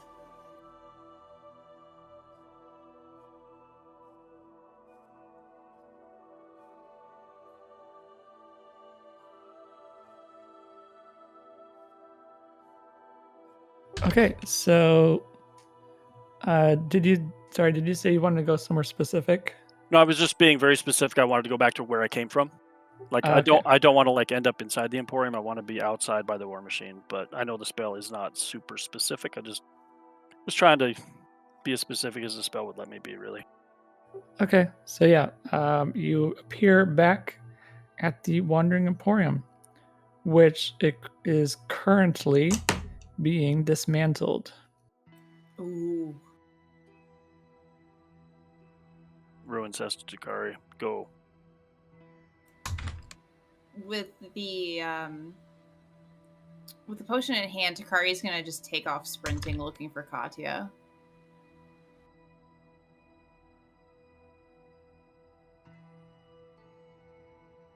Luckily, Katya is still there. She is, however, having her subjects dismantling her shop. But you can still talk to her. Yeah, very doubled over and like kind of gasping for air. She's just like ran as fast as her little elf legs will take her.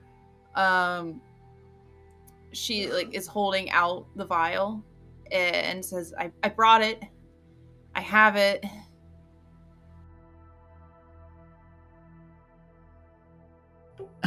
This is exactly what I needed.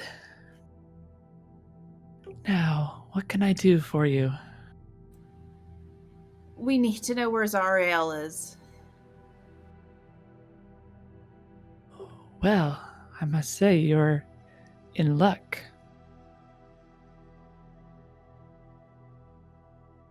Last I heard, she needed to refuel and will be stopping at the Stygian dock. I'm sure you'll find her there now.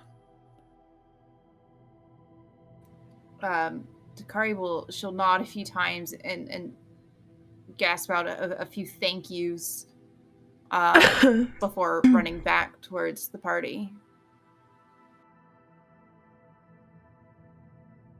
And when she comes back to them, she's just dead sprint, and nearly trips over herself just trying to stop in her tracks, and hands are on her knees, and she's trying to catch her breath, and looks up to the party and specifically up to Ruin and says, "The Stygian dock.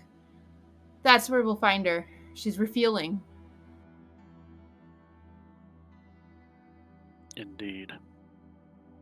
Oh, are you back already? Yeah, she's hauled ass. Okay. Does Aragov and Nigel, actually, does the whole party know that Lamerick knows that the Copper Dragon knows where Zariel is? Yeah. The Copper Dragon does not know where Zariel is. I haven't got to really speak to the Copper Dragon. I'm waiting for her. She said that she would possibly be able to aid me if I waited until after the Emporium was packing up to speak with her. Okay, cool. Sounds good. Speaking of which, you do see Bernie approaching you.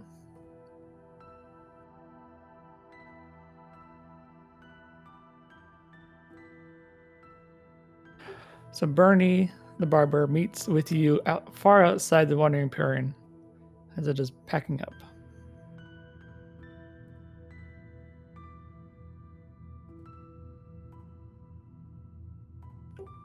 Not many are able to see my true self, and I tend not to allow others to remember.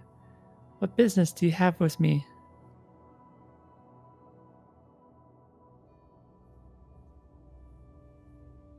Okay, so Takari, you've already taken the potion. Yes. What did she tell you?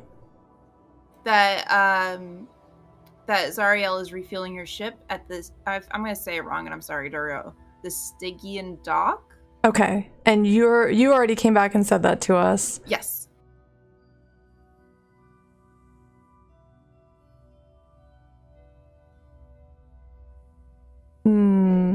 Well, I mean, I feel like we've made the Copper Dragon useless. So I don't know what to say to her now. That was my whole point of talking to her. Can we find out if she's an ancient dragon to destroy the contract? Oh, yeah.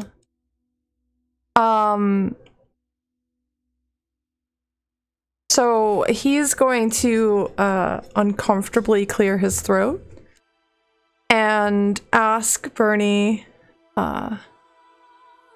we seek an ancient dragon. It's the only way we may destroy a contract here in Avernus.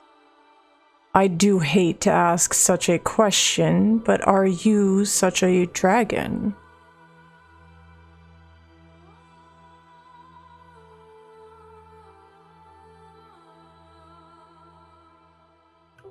That I am. I see. What sort of contract? Is the contract that binds Elturel to Avernus. We have one half, and we are currently seeking out the other that we believe to be with Zariel.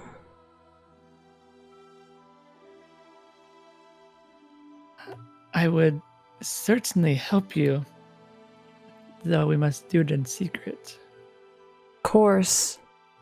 For I fear the forces of Tiamat would discover me. I understand. We will keep you as safe as we can.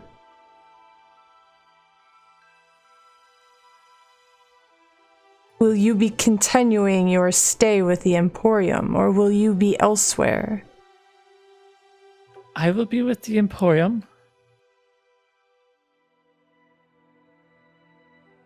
Do you know the Emporium's next destination? Mahadi says we will be stopping at Alfsgrima.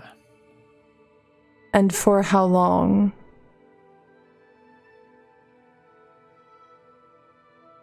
About 7 days cycle.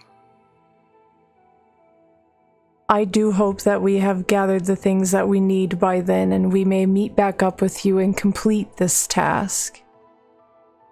Is there something we could do for you in return?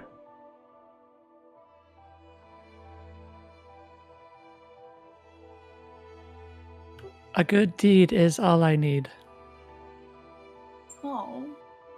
I appreciate that.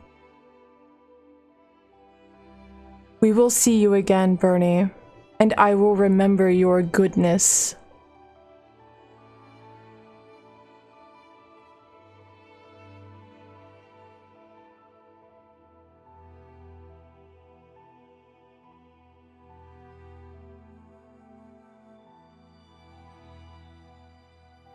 With that, Bernie turns around, heads back to the Wandering Emporium so she can finish up packing.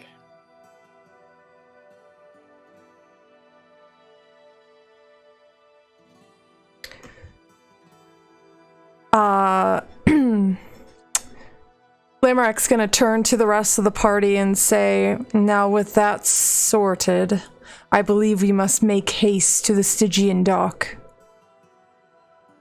I agree. We don't have much time to waste. How far are we from the docks, Duro? We're not that far right now, are we?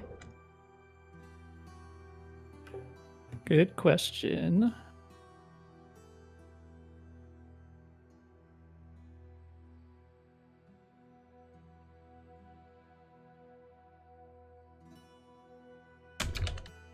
So you would be 2-day journey?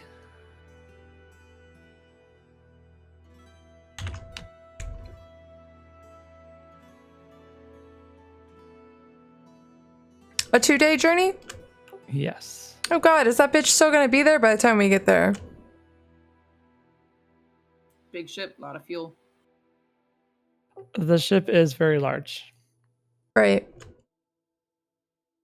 Okay, let's go! We zoom in. Takari hops right into the war machine. Ruin hops up. I climb atop more goes. I get up on a harpoon in a war machine. Well, I think my hell horse is already. It's been 24 hours, right? No. Yeah. It has been. I think we fast forwarded it. Yeah. Okay. Yeah, it's. I'm just hopping on the war machine. I'll only summon that if I have to.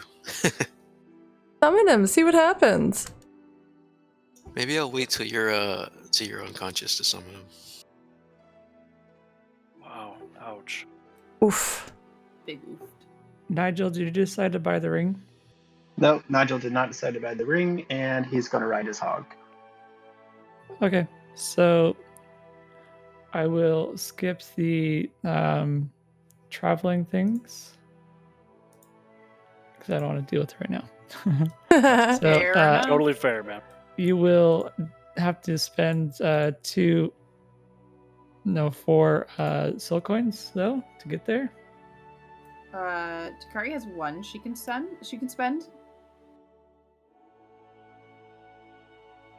So it was a 2-day ride. Yes. Is it 2 soul coins for the motorcycle as well? No, sorry, that was total that you'd spend on the war machine and the both war machines. I mean. Well, Nigel puts 2 soul coins into his motorcycle. Okay. And then someone will have to put in 2 for the other one. can do that. I'm running low though. I gave 10 soul points for those arrows. I think I'm down to 3 soul points now. Hold on a second.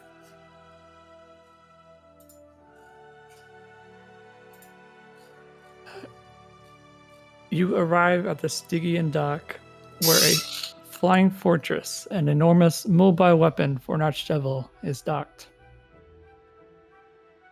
A large tube has been lowered into the river Styx, allowing the fortress to funnel souls for fuel.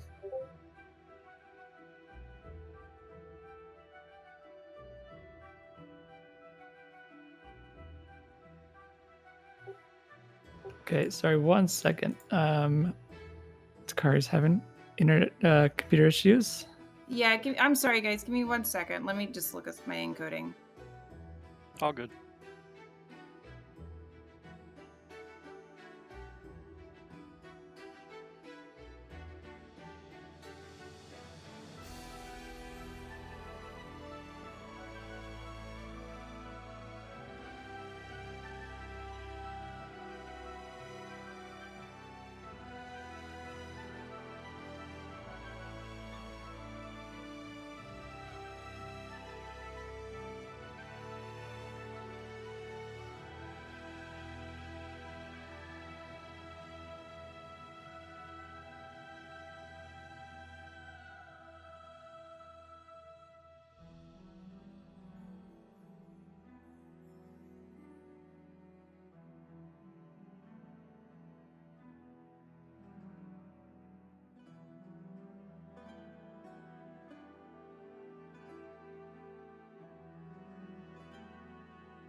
Still having issues? Yeah. It looks like her stream is down.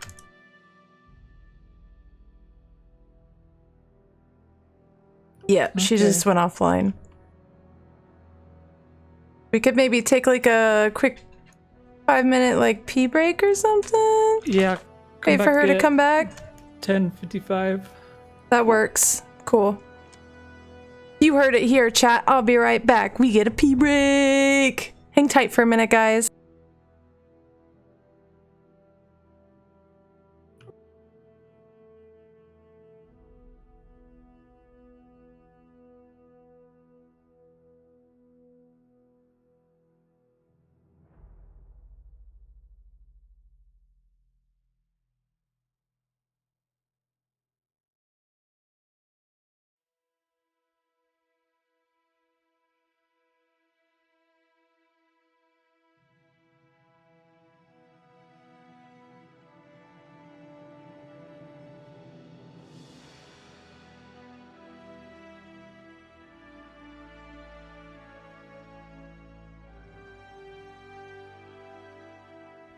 Oh, there you are.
Had to show off my skirt for a minute. Well, my dress, because I never wear dresses. But hi, guys, I'm back.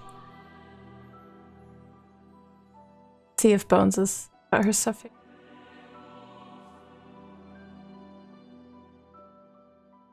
Oh my god, okay.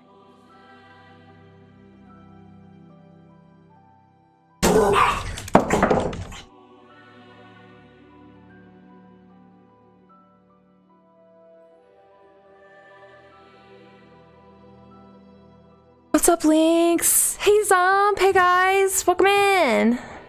Thanks, Goo. I know I so, like, rarely wear dresses and skirts and stuff. But it's fun every once in a while to be a girl, even though I was a boy the whole time.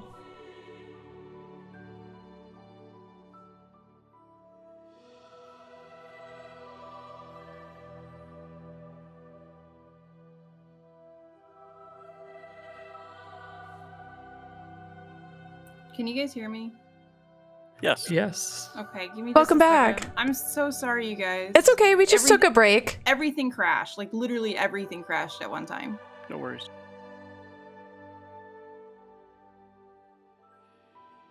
It ain't no thing. Yeah, I popped in your chat and let everyone know to, like, hang tight. I appreciate it. Well, baby. Not me just about to start weeping. Dude, every time. And you know what? It's always when you get a big raid, too. Literally. Literally. No, I feel you, girl. It happened to me, like, I would say twice in the past month now, and it's devastating. I just messaged you, too, about my bitrate stuff. Mm-hmm. Welcome back to Virginia Internet. Okay, I'm pulling up Roll20 right now. Yeah, I've got it on my calendar to speak to my internet company tomorrow morning. I haven't had a single issue since I've been back until today. It's because right now, like, between, like, 10 and midnight is, like a prime hour where enough people around you are using internet that, like, it'll shut shit down from what I've read. That does happen, Yeah. depending upon how the network has been built. I don't think it's a network issue. I think my encoding got too overloaded because I got an encoding error like 2 minutes before everything crashed.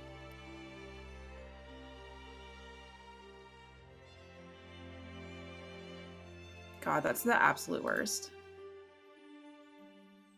Because it makes me start sweating really bad. But okay, I'm back now.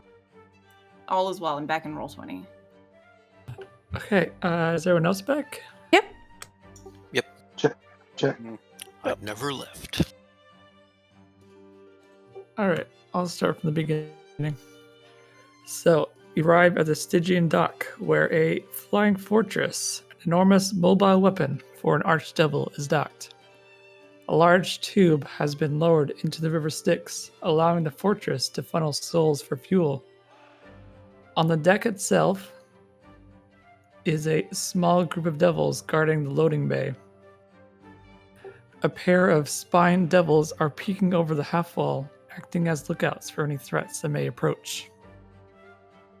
So, you'll be approaching from the northwest.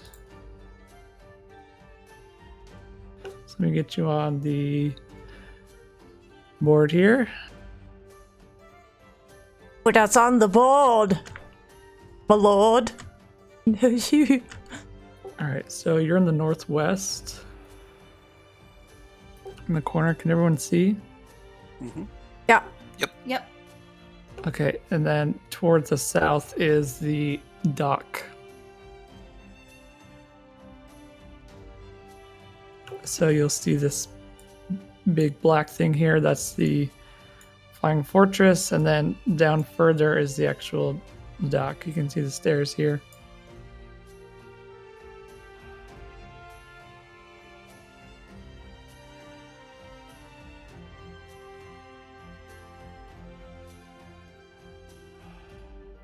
I am going to kick Morgos kindly, in a way you would kick a horse to make them go faster. And I'm gonna ride right up to that dock my wings have come out of my back as I'm doing this, and I'm brandishing the sword of Zariel. Probably a bad idea, but it's fine. It's fine. It's fine. What could go wrong? Not just everything. Do the rest of you, do you want to be on the war machine? Yeah, drive the war machine. Same, following that stupid horse. Yeah. She's not stupid. She's beautiful, sentient You're too creature. far ahead of me to hear that comment. Just shut up and ride. Oh my god. Jeez. Wow, Grandpa, be nice. Yes, ma'am. Apologies. Okay, so you're able to drive up to the dock, but you begin to hear the sounds of a loud, like, banging noise.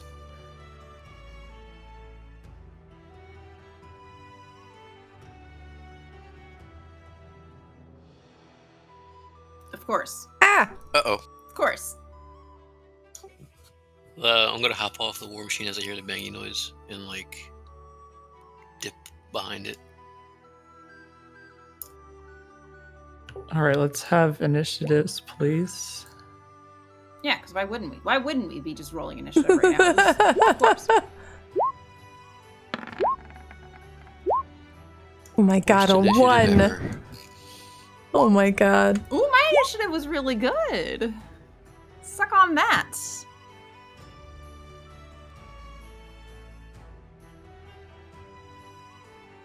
Yeah, you got a 24. How about them apples? How do you like You that, can Duro? be the first to die. Nah, these are all fiends. Takari has advantage. It's fine.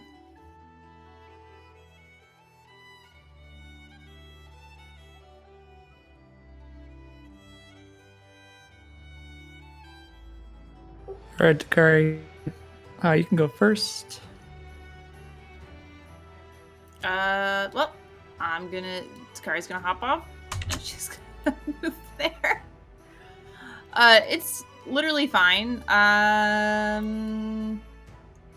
gotta do some quick measurements. I'm gonna go ahead and Spirit of the Bear. Chuck them right there. So everybody in 30 feet of right here gets 7 additional hit points. Or 7 temporary. Nice. Yeah. Usually me noodle. And whoo, baby. I am gonna go ahead and I guess start firing my bow. Do they look upset to see me, Duro? Yes, they're very upset. Okay, I'm gonna use Hunter's Mark and fire my bow at red. Well, you've already used your bonus action for your spirit. Oh, never mind. I'm a liar. I'm just gonna fire a bow at red. Okay. I think that's good. Yeah. Okay. I think that's also very good. And I'm gonna fire again.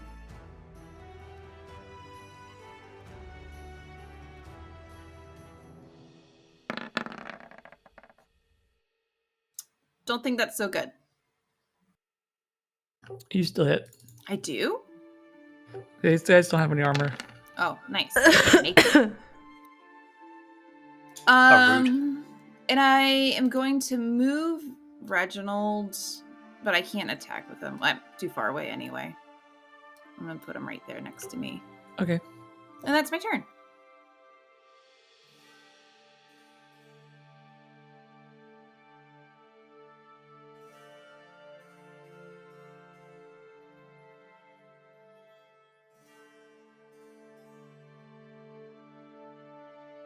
This guy's gonna come over here. He's gonna run around the corner. So he's hidden somewhere behind here. It's Nigel's turn. Duro, can you describe the lay of the land a little bit more for me? So this place is a raised platform. So if you want to go up, you have to go on those stairs. You're not really able to see what's on top unless you go over there. You do see a devil right here, just beyond this wall. He has half cover right now, so you could shoot him if you wanted to.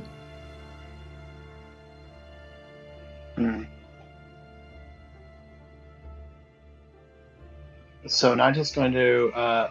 You said that there's stairs there where Takari is? Yeah. Okay, so those stairs go up onto the dock. All right. Yep. So Nigel's going to drive his Hell Cycle, his hog, up in front of Takari. 2 spaces in front of Takari. Let's see, back one. And provide himself and Takari maybe some half cover here. Okay, yeah. You get half cover. And he's going to cast, let's see here.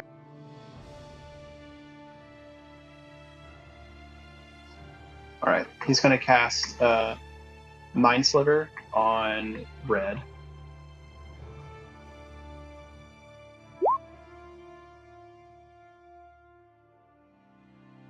Okay. Intelligence saving throw.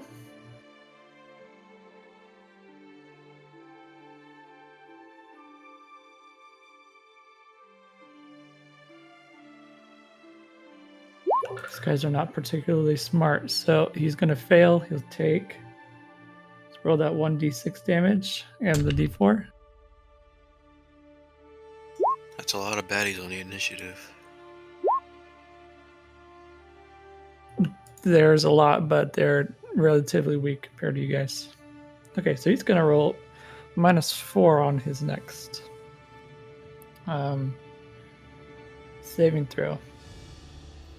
Awesome.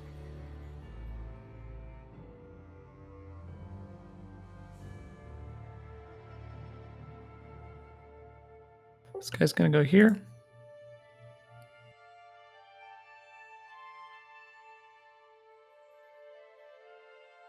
This guy's going to go here and hit you, Nigel. First with the beard and then with the glaive. Okay, beard miss. And the glaive. Alright, so you're going to take 10 damage. And then make a Constitution saving throw for me. Sure, let me put this on the screen real quick. Ruin, you're going to be up next. Rogers, let me know when you're clear for me to go. And you said a Constitution saving throw? Yeah. So it's an ability attached to his attack. Okay, so at the end of each of your turns, you're going to lose 1d10 damage unless you someone heals you with a medicine check. I'm going to use a reaction to drink a heal potion. So you can use a potion with a bonus action, but not a reaction. Oh, I haven't used the bonus action yet. Okay, then, Yeah, it would be on your turn, though. Okay, and by the way, I've got Uncanny Dodge, so I'm going to have that 10 that I took earlier. Okay, let's see. Should be 5.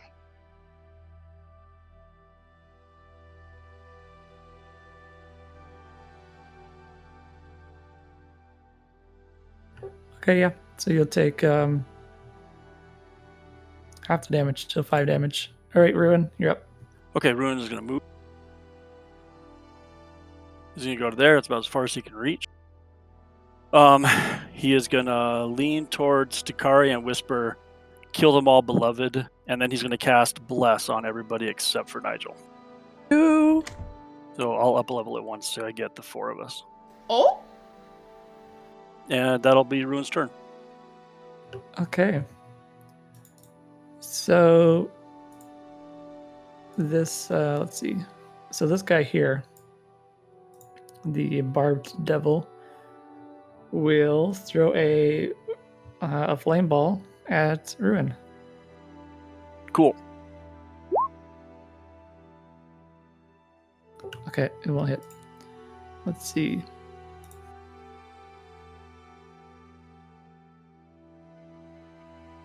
This guy's gonna stand behind this statue. This guy's gonna go fly over and hit Lamrak. That's fine. With a bite and then a fork. Okay, both miss. Nice.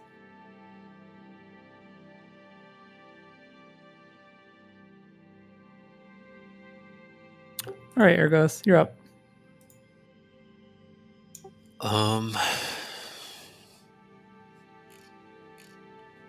Gonna notch 2 arrows. Hitting red. Or not, or maybe hitting red. Does that hit? Yeah, it does. Okay. 2 longbow and then sneak attack damage.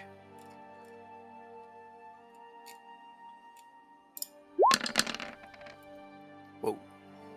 Is he still up? No, that will vanquish him.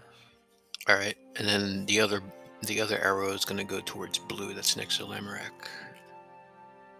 Okay, the flyer there. Yep. Yeah, he notches both the bows, but like they each have their different trajectories. All right, that's gonna hit. Cool. Longbow damage, bonus action, planar warrior.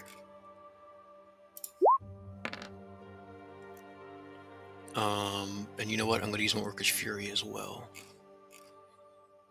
I think I gotta roll the weapon dice again.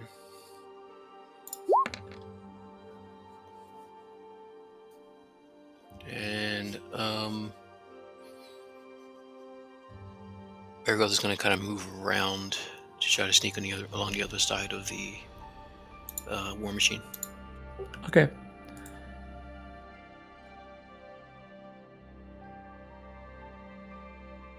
That's my turn. So this barbed devil here will throw a flame ball at. Let's go with Ruin and Takari. That's First rude. one's Ruin. Second one's Takari. Takari, what is your AC? I feel like if I lied to you, you would know and you'd be really upset with me. It's a 15. Okay. Let's see. But I'm blessed. What does plus do again? It just gives a 1d4 on an attack roll or a saving throw. And also protects her completely from all fireballs. So oddly enough. Working on that. Working on that advanced bless part. Not ready yet. All right, so your effective AC is 17 right now because you're behind something, but he rolled a 17, so he hits you. So you'll take 10 damage. Oh, I only take 3 damage because my temporary hit points. Nice. All right, so Lamrak, you're up. All right, I am going to hack at the guy attacking me now. Okay.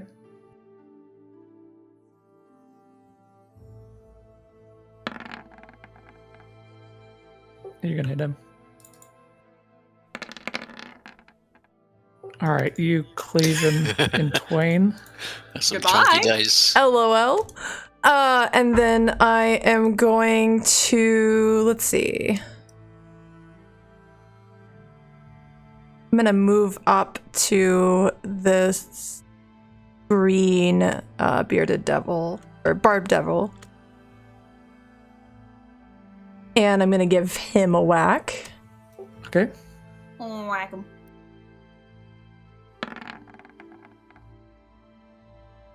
That one does not hit, unfortunately. And my lovely Morgose is going to try and stomp him with her hooves. Oh, she does have bless too, if that will help. Oh, right.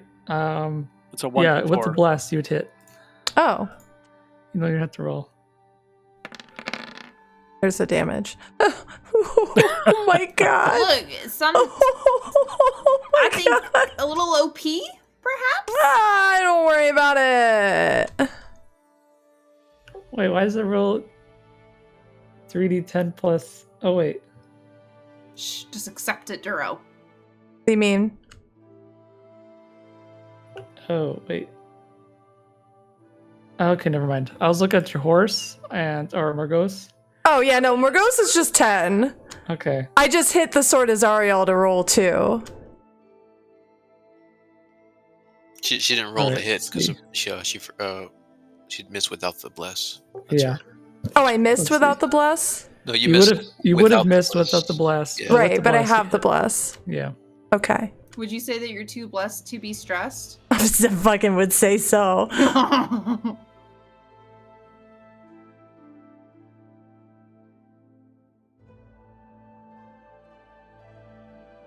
I'm surprised that guy didn't explode.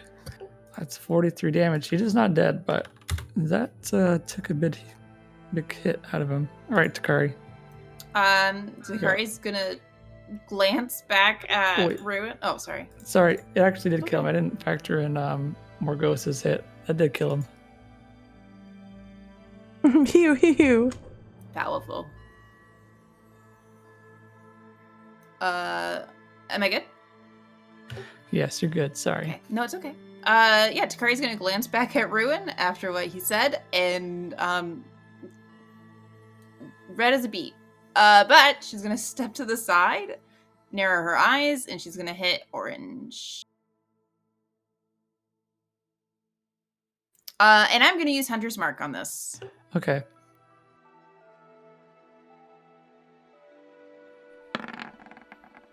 Kerchow.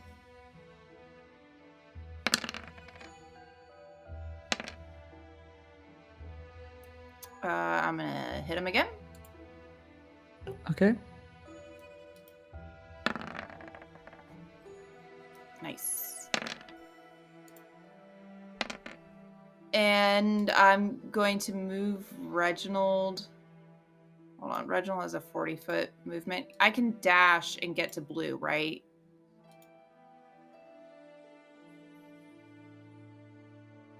Yes. Okay, that's what I'm gonna have him do.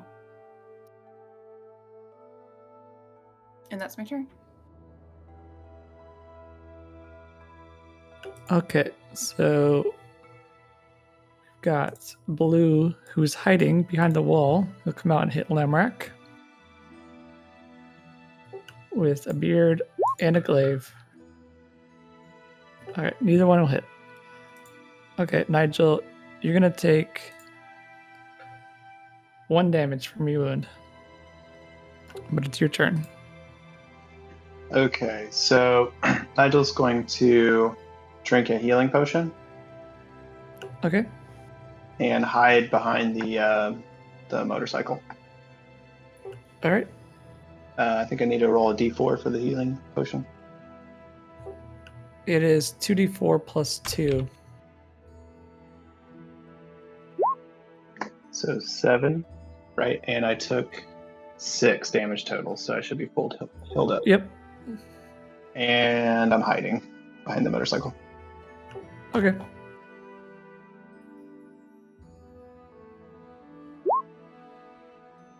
Ruin, is your turn. Ruin's gonna step up to Blue and stab him.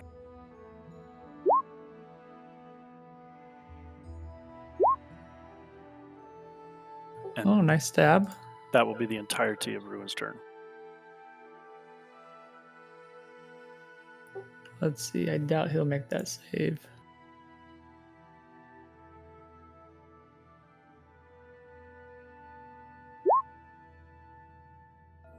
All right, so he'll take that damage.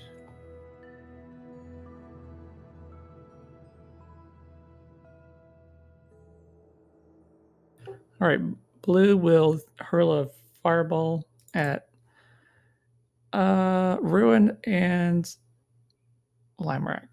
First one's Lamrak, second one's Ruin. Sounds like Blue is making some bad decisions. Not with that crit. Well, you take 22. And Ruin, you do not take anything. Roger.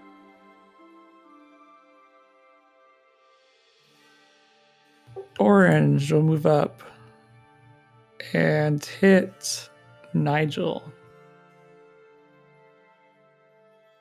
Does it? I'm hidden. Am I not? Are you hiding? Yeah, I told you I was hiding. Did you I rolled take the hide stealth. action? Yeah, it's a bonus action for me, and I rolled stealth. Okay, where's your roll stealth? It's just above my attack. Okay, so you're very sneaky. All right, he'll go over and hit Lamrak.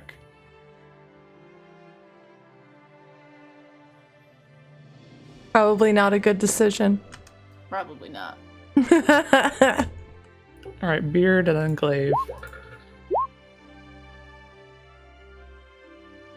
Okay, both of them are gonna hit. Wow, impressive. 12. And I need you to make a Constitution saving throw. 2 of them, actually.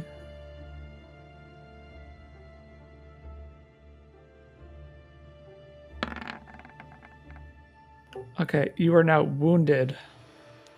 So on your turn, you'll take damage until someone uses an action to use medicine check on you. Will a D4 help that? The bless helps the saving throw too. Oh, go ahead and roll that. The D4. Sorry to jump in. I really haven't used that the entire campaign. I just switched it today. Okay. Oh, you're gonna save. Good job. Ah, thank you.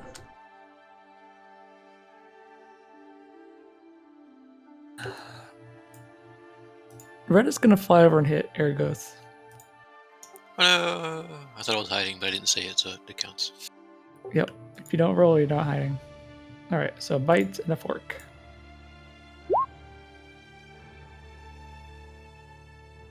The bite hits.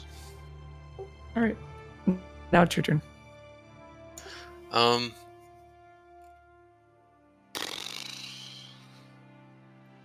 Ergoth is going to, since he's up close, take out his sickle. And the sickle of Outsider sling in one hand and his regular sickle in the other hand. And do an attack.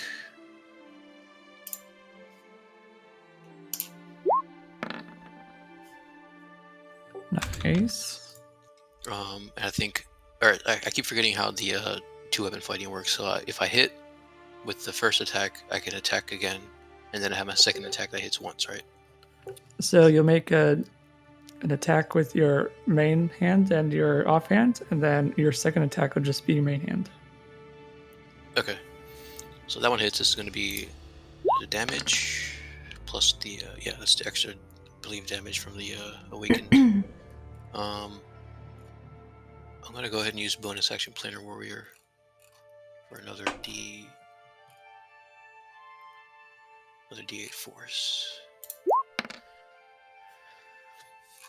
And then, so this is my two-weapon fighting attack with the, you said the other hand, right? Yep. Okay. Regular rolled attack. Is a hit? Yes. Doop.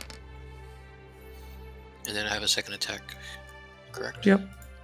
And I will hit with the Zephyr. I will hit with the sickle of Outsider sling again. Or not. Just kidding. That one will not hit. You did your best, Sweaty. I did my best, and then I'll use my movement to Misty Step right behind Nigel. Wait, sorry, that's an action, isn't it? It's a bonus action. All right, I'll just use my movement and walk. Okay. Actually, no, I won't, because I'll stand my ground. Sorry, go ahead. All right. So it's this Barb Devil's turn. He'll hurl a fireball at. Let's switch it up. We'll go with Takari and Ruin. That's rude. Takari first, Ruin second. Oh, Jesus. All right. So Takari, you take 10. Ruin, you take 9.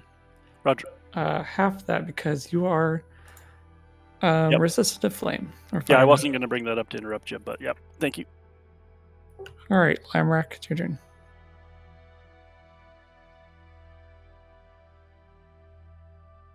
All right, I'm going to swing at the orange guy attacking me.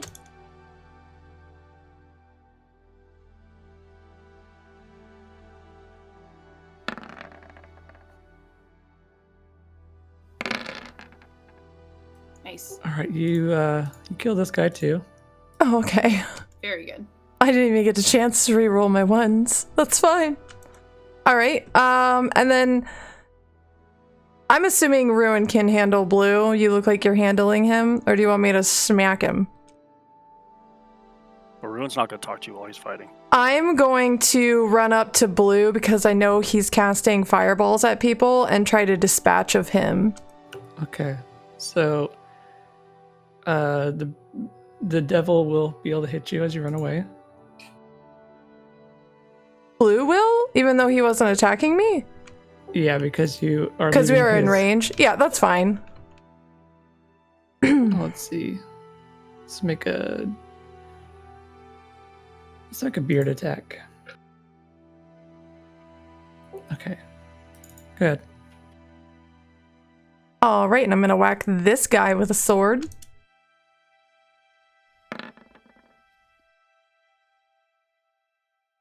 That hit. With the roll your bless.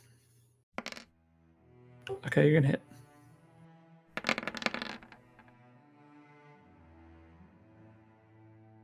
I'm gonna re-roll that one. That looks better, I guess. And Morgose is gonna do the stompy stomp on his face. Nice. Nice. She's such a good girl. She, in fact, could possibly be the goodest girl. Pet of the week.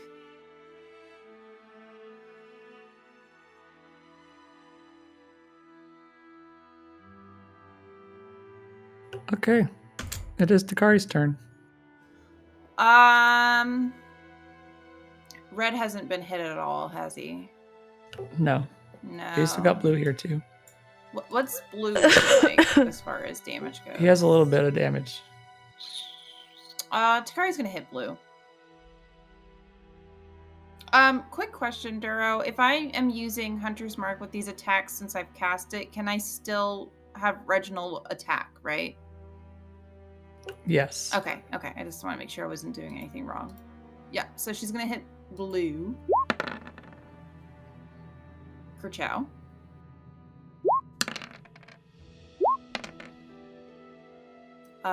She's gonna hit him again. How's he looking? Is he looking any rougher? No, not entirely rougher, but Okay, no. that's fair. God for advantage. Okay. And then Reginald's gonna do Reginald stuff. I'm actually gonna have him move over to red and have him attack red there. Okay, blue will be able to hit.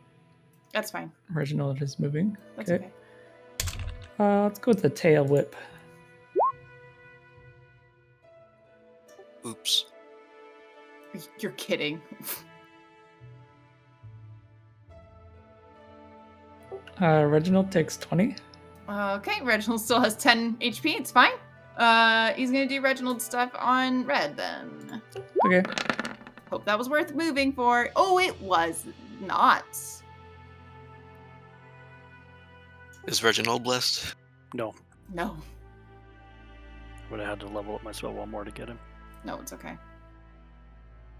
All right, blue's gonna hit Ruin, Beard, and Glaive. Roger. All right, give me a Constitution saving throw. Okay, you're fine. We'll take 5 damage. Thank you. Nigel, it's your turn. Okay, so I have Magical Ambush, and I'm going to cast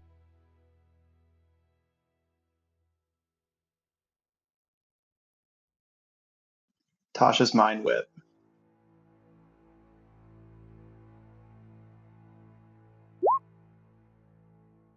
At Who? red over there by Ergoth. Okay. Needs to make an intelligence saving throw.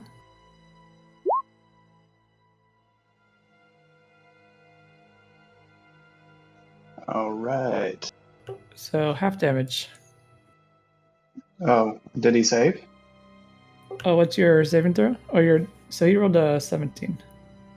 Yeah, but I mentioned magical ambush earlier. He has disadvantage because I'm okay. hidden. Sorry. So it looks like a 10. Actually, he has magic resistance. So gives him advantage. So he would cancel out your disadvantage. Okay. So he takes. Wait, on a failed save. Okay, never mind. So I don't think he takes any damage. No, he takes half damage. Okay.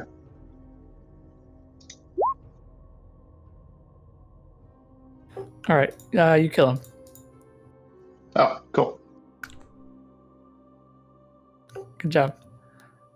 Soften him up for you. Ruin, it's your turn. I'm gonna stab again. Look at you go. I know what's happening right now. You're doing so Dabbing. good.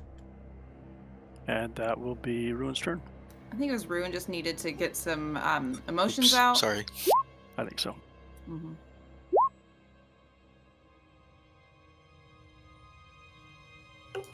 13 damage.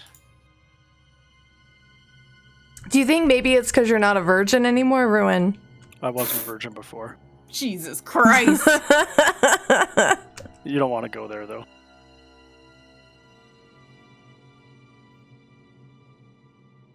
All right. So it's Blue Barb Devil's turn. So he will attack Limerak. One with the tail, two with the claw.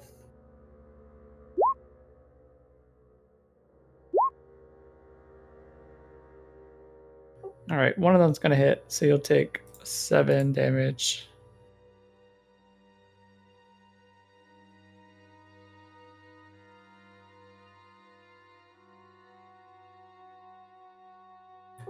It is Ergoth's turn. Okay, I'm hearing some action going on behind the corner, so Ergoth is going to cast Zephyr Strike. Give himself double movement and advantage on his attacks. And he's going to move over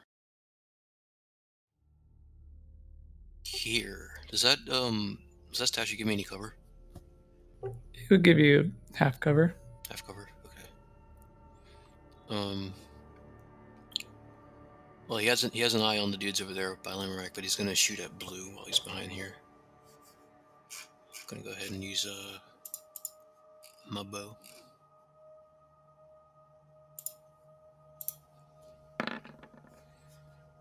All right, you're gonna hit.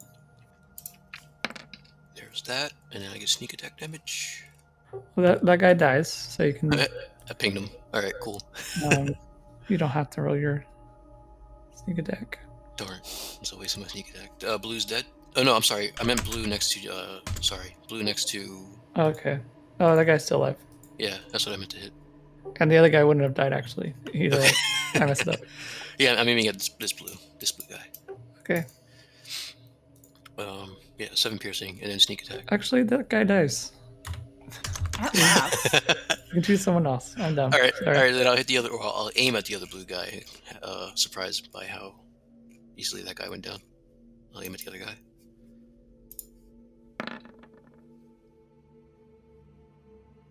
Longbow. Is he dead? No, this guy's a bit stronger than the other guys. All right, then I'll do sneak attack damage because the horsey.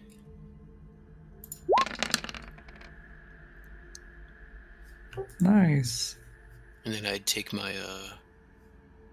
Oh wait, is taking cover a bonus action? Do you have whatever its rogues get? Yeah, I think I do. Yeah. Cunning action. Yeah, use my cunning action to hide. All right. Red will. And sorry, it's a bonus action, so I can't. I use my bonus action for Zephyr Strike. Okay. Red will hit Nigel. I'm hiding. Sorry, I did it again. I meant Reginald. Okay. It's been a while since I did that. I like Alright. it when you do it. Tail and 2 claws.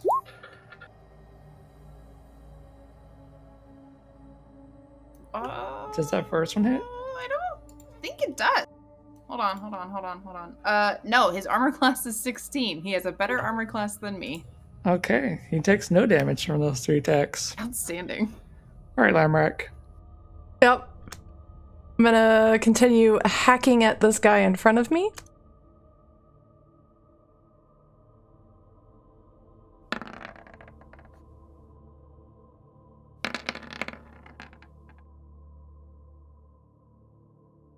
Chonky. Thick. I'm gonna re-roll that too. Okay, well, that kills him. Oh, okay, perfect. Wonderful. Never mind. I'm gonna move forward and Red's the only one left, right? Yeah. Yep. Hello there, Red. Prepare to die. Oh, let's bless. Yeah, you got your blast. That'll hit. Cool. I imagine Reginald's like super stoked to see you. He's just doing like crab stuff. I like it.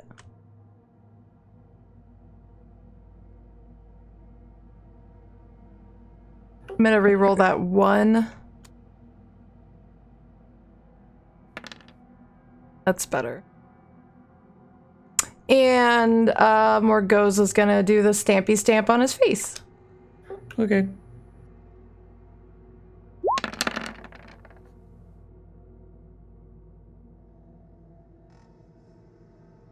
That'll hit too.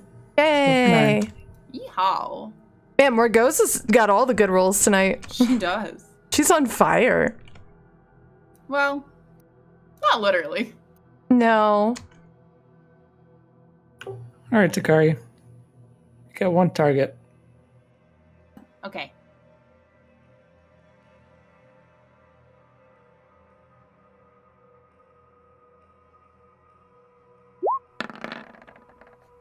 Oh, it was almost a 20.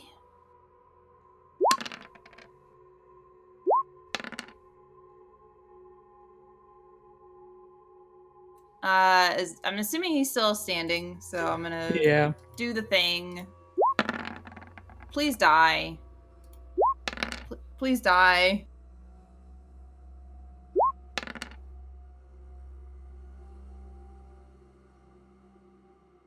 He's still up.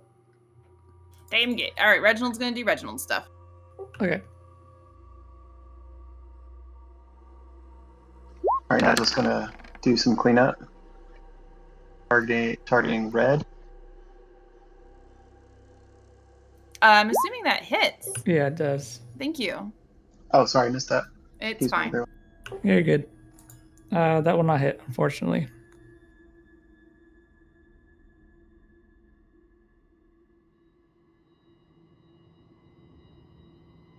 Do you want to do anything else?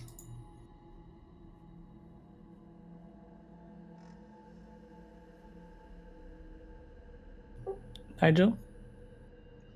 Oh, okay, now it's me. All right. Yeah, sorry. Did you want to do anything? No, I whiffed it, so I'm just gonna hide. Okay. Ruin, you're up. Ruin's gonna go do Toll the Dead on Red. It's a wisdom save.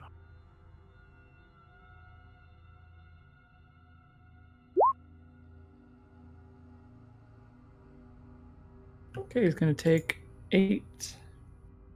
Yep, and then bonus action, he's gonna cast Healing Word on Takari.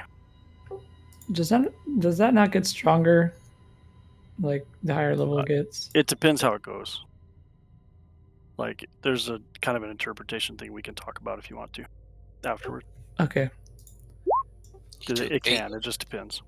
Took 8 triangle damage. And 8 healing to Takari. Nice. All right, Ergoth.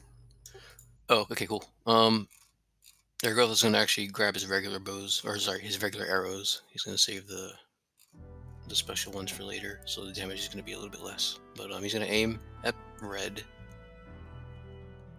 Regular attack first. Ruin, sorry, could you roll me a 3d12 instead of that? Sure. So if it's missing health, you do 3d12. If it's not, you do 3d10. Oh yeah, I didn't change it when I leveled up. Thank you.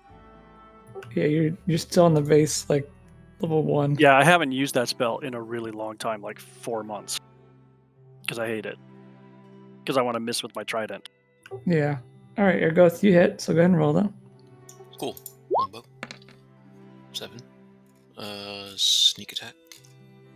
If he's still alive. Let's see. With that sneak attack, you kill him. Cool.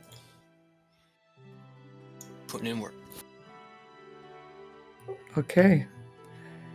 You have vanquished all the devils on the Stygian dock.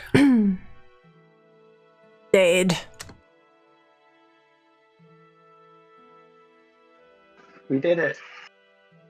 Now, in front of you, right here, you see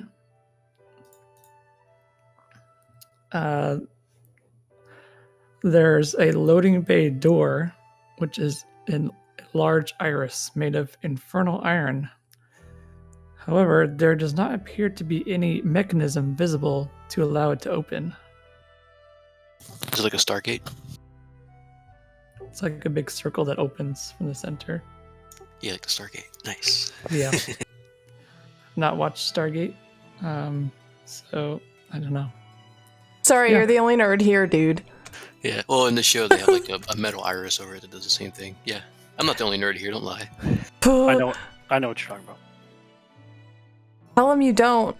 It's more fun that way. So I don't see any way of opening this.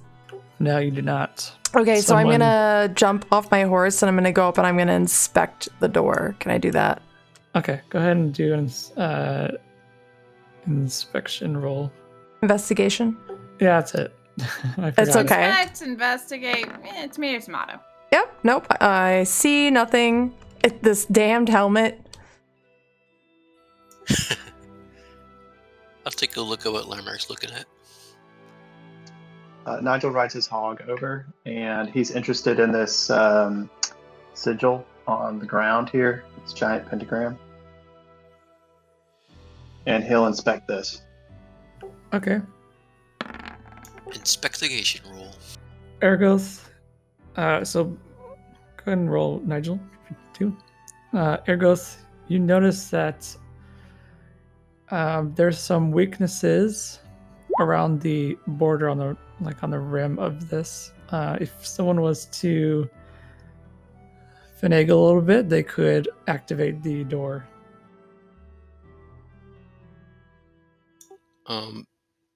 Ergoth is gonna try to wiggle a dagger through there.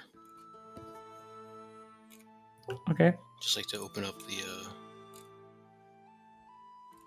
I guess pry it open a little bit. Just so he's testing it out more than trying to open it. Go ahead and give me a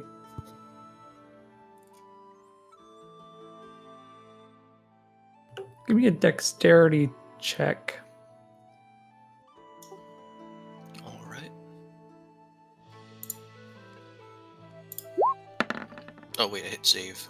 I crit that. Did I click the right one? Do I hit save or do I hit my ability? Well, either way, it's a good roll. Alright. You managed to move the dagger around a bit and find the mechanism which will open the door. Does it manage to open? Yes, Cool. the door does open. Cool. I turn around and look at Lamarck and say, I'm Batman. Oh my god.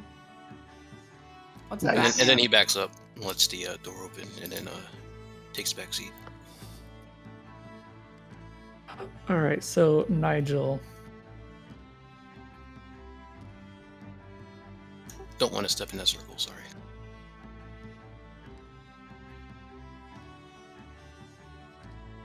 This is likely an empowering sigil, which gives the Flying Fortress the power to suck up these souls from the river Styx. Can the sigil be broken? Does it look like? Is it painted on? It is painted in blood. Anyone got a power washer? Power simulator? Oh my god. I think Lamorak still has my holy water. I believe I handed it to him for something. I think he did. Let me check my inventory. Just load it up in your 1000 psi power washer. I didn't put it in my inventory, but I remember you giving me your holy water. Yeah, I remember that. To who? To Belgara or To Lamorak. No, to Lamorak. Yeah, it was recent. Yeah. Yeah. So Nigel mentions it to the party that, hey, this thing looks like it's powering the ship. The sigil. Should we just Can I give it a little Scrub it scratchy away? scratch? Yeah, a little elbow little grease. scratchy. I'm gonna scratch it with my dagger and see what happens. I could also cast Dispel Magic on it if you want. Could be easier, but save the spell slot for the time being. Could I do maybe a religion check to see if I know how to get rid of this thing? If I could use my holy water? I am now proficient in religion since I have this sword. I don't think you need to roll to determine that it could just be washed away. There go with peas on it. No, I'm just kidding. Gross. Well, that would work. I'm not saying Don't- you should, but it Don't, would. don't encourage this behavior, Duro. Please Oh, I don't really let him. gotta pee. Gross. We can get the horse to pee on it. Also gross.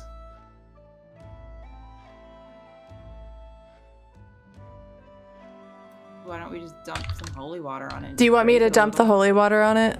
I want you to dump the holy Oh, water there on you it. are. It's either Okay, that yeah. or somebody has like a water spell of some kind. Lamorak says nothing, and well, yeah, actually, Ruin does have water spells, don't you, Ruin? Save your spell slot. Yeah, for I just Sakari don't have can. anything that's super great for this. Like I Okay. can control water, but that's like existing water. Wait. to move it Yeah, around. we don't want to Hold be on. covered in the Stygian And I or the can- Styx River water. Yeah, I can call a couple of different types of spells that are like storms and shit. I don't think we want that either. Would create or destroy water wash it away? Oh yeah, I don't have that memorized. Well, I do. Oh, yeah, that probably would, because yeah, it just creates a whole ton of water. If you don't have any containers, I think it just goes on the ground. Okay, I'm gonna do that. Oh no, don't drown us. Hold on a second. Ergo's gonna It's climb. 10 gallons. You Okay. create or destroy. Wait, hold on. Let's see. Just load it in Yeah, your you pressure create washer. up to 10 gallons of clean water. I'm going to create enough gallons of water to wash the sigil away, Duro. Okay, so you drench the sigil in water, and it begins to run down the dock. This will surely buy you enough time to go in there and do what you need to Outstanding. before anyone even notices. Tight. Takari's gonna look up at Ruin like, are you proud of me? Did I do the right thing? Ruin, if Ruin could beam, he would be beaming. Oh, good. You're just gonna have to just kind of assume. Okay, fair enough. All right, did you guys want to prepare it all before you go in? Mm, I'm just going to give a inspiring speech to everyone. Let's hear it. Everyone, we've come this far. You've all done really well. Let's finish this for now. I don't know. How's everybody's health looking? I'm down by 13, but I'm okay. Yeah, I'm doing fine. Still got 2 extra points from the bear. Before we go in, Takari's gonna look at Ruin, and say, "Is this it?" Yeah, it's not like the movies where like the end is near and everything is epic. It's just like It's like it's like real life where it's like, this is where we all could die, but it's just like not. It's not She was, yeah, I know. She was asking Ruin, like in character. Ruin just kind of looks back at her and shrugs. Were you expecting trumpets? What did you say, Ruin? I'm sorry. Yeah, Ruin just looks back at Takari and shrugs. And then he'll add on, I doubt we will ever end, though. Do not fear. By the way, everyone has 15 temporary hit points now. Outstanding. Thanks very much. That overtakes the previous temporary hit points then? I just hit 15. Yes. Temporary hit points always like replaces lower amounts. Cool. Okay.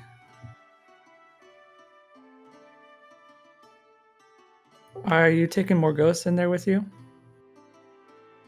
Well, yeah, fuck yeah, I am. I'm riding her in. I've already climbed back upon her. I'm just also riding his hog. Make a. I doubt there's room for that in here. Oh, okay, never mind. Well, let's see. I'll let you guys look at what's happening and then you can decide. I'm nervous. Yay! I'm scared. Everything's fine.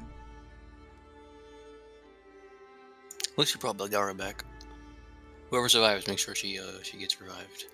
But we should all survive. Just tell yourselves we're all gonna survive. Don't die. I see a potential choke point. This is interesting. Yep, those are my fear.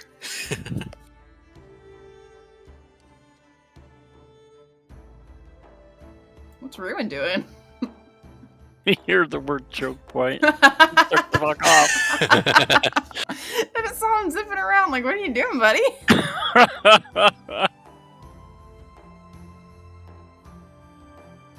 All right, we're at the bottom here. You slowly enter the flying fortress. The pungent smell of rotting flesh and sulfur fills the air. Ahead of you is a hallway leading towards a grand statue of Zariel. She is wielding a flail in one hand and a large hammer in the other. To your left is a large pile of refuse containing discarded red crystals, burnt materials, and the corpses of various humanoid races. To your right are boxes and foodstuff. There do not appear to be any signs of devils immediately in front of you, but further in the bay, you see devils walking up and down the hallway.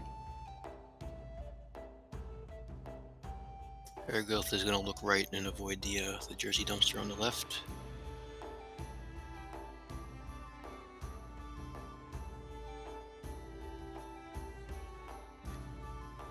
Okay, so Ergoth, you see there's another hallway going to the right, and then I guess Ruin, you can see the remnants of a hallway to the left, and then further up, there's another hallway. I'm gonna roll stealth. I'm just going to do the same and follow Ergo. Are you still gonna ride your hog? No, this is a stealth mission. I'm just going to leave it behind.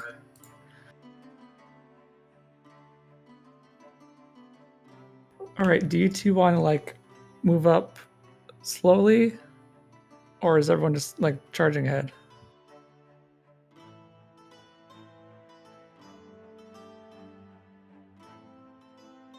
Yeah, Ruin will follow along behind. I'm just covering her butt on this side. Yeah, Takari's just following whatever Ruin's doing. What do you think? Why don't you mind your business and look at a statue? Oh my god. Nosiest paladin ever. Literally.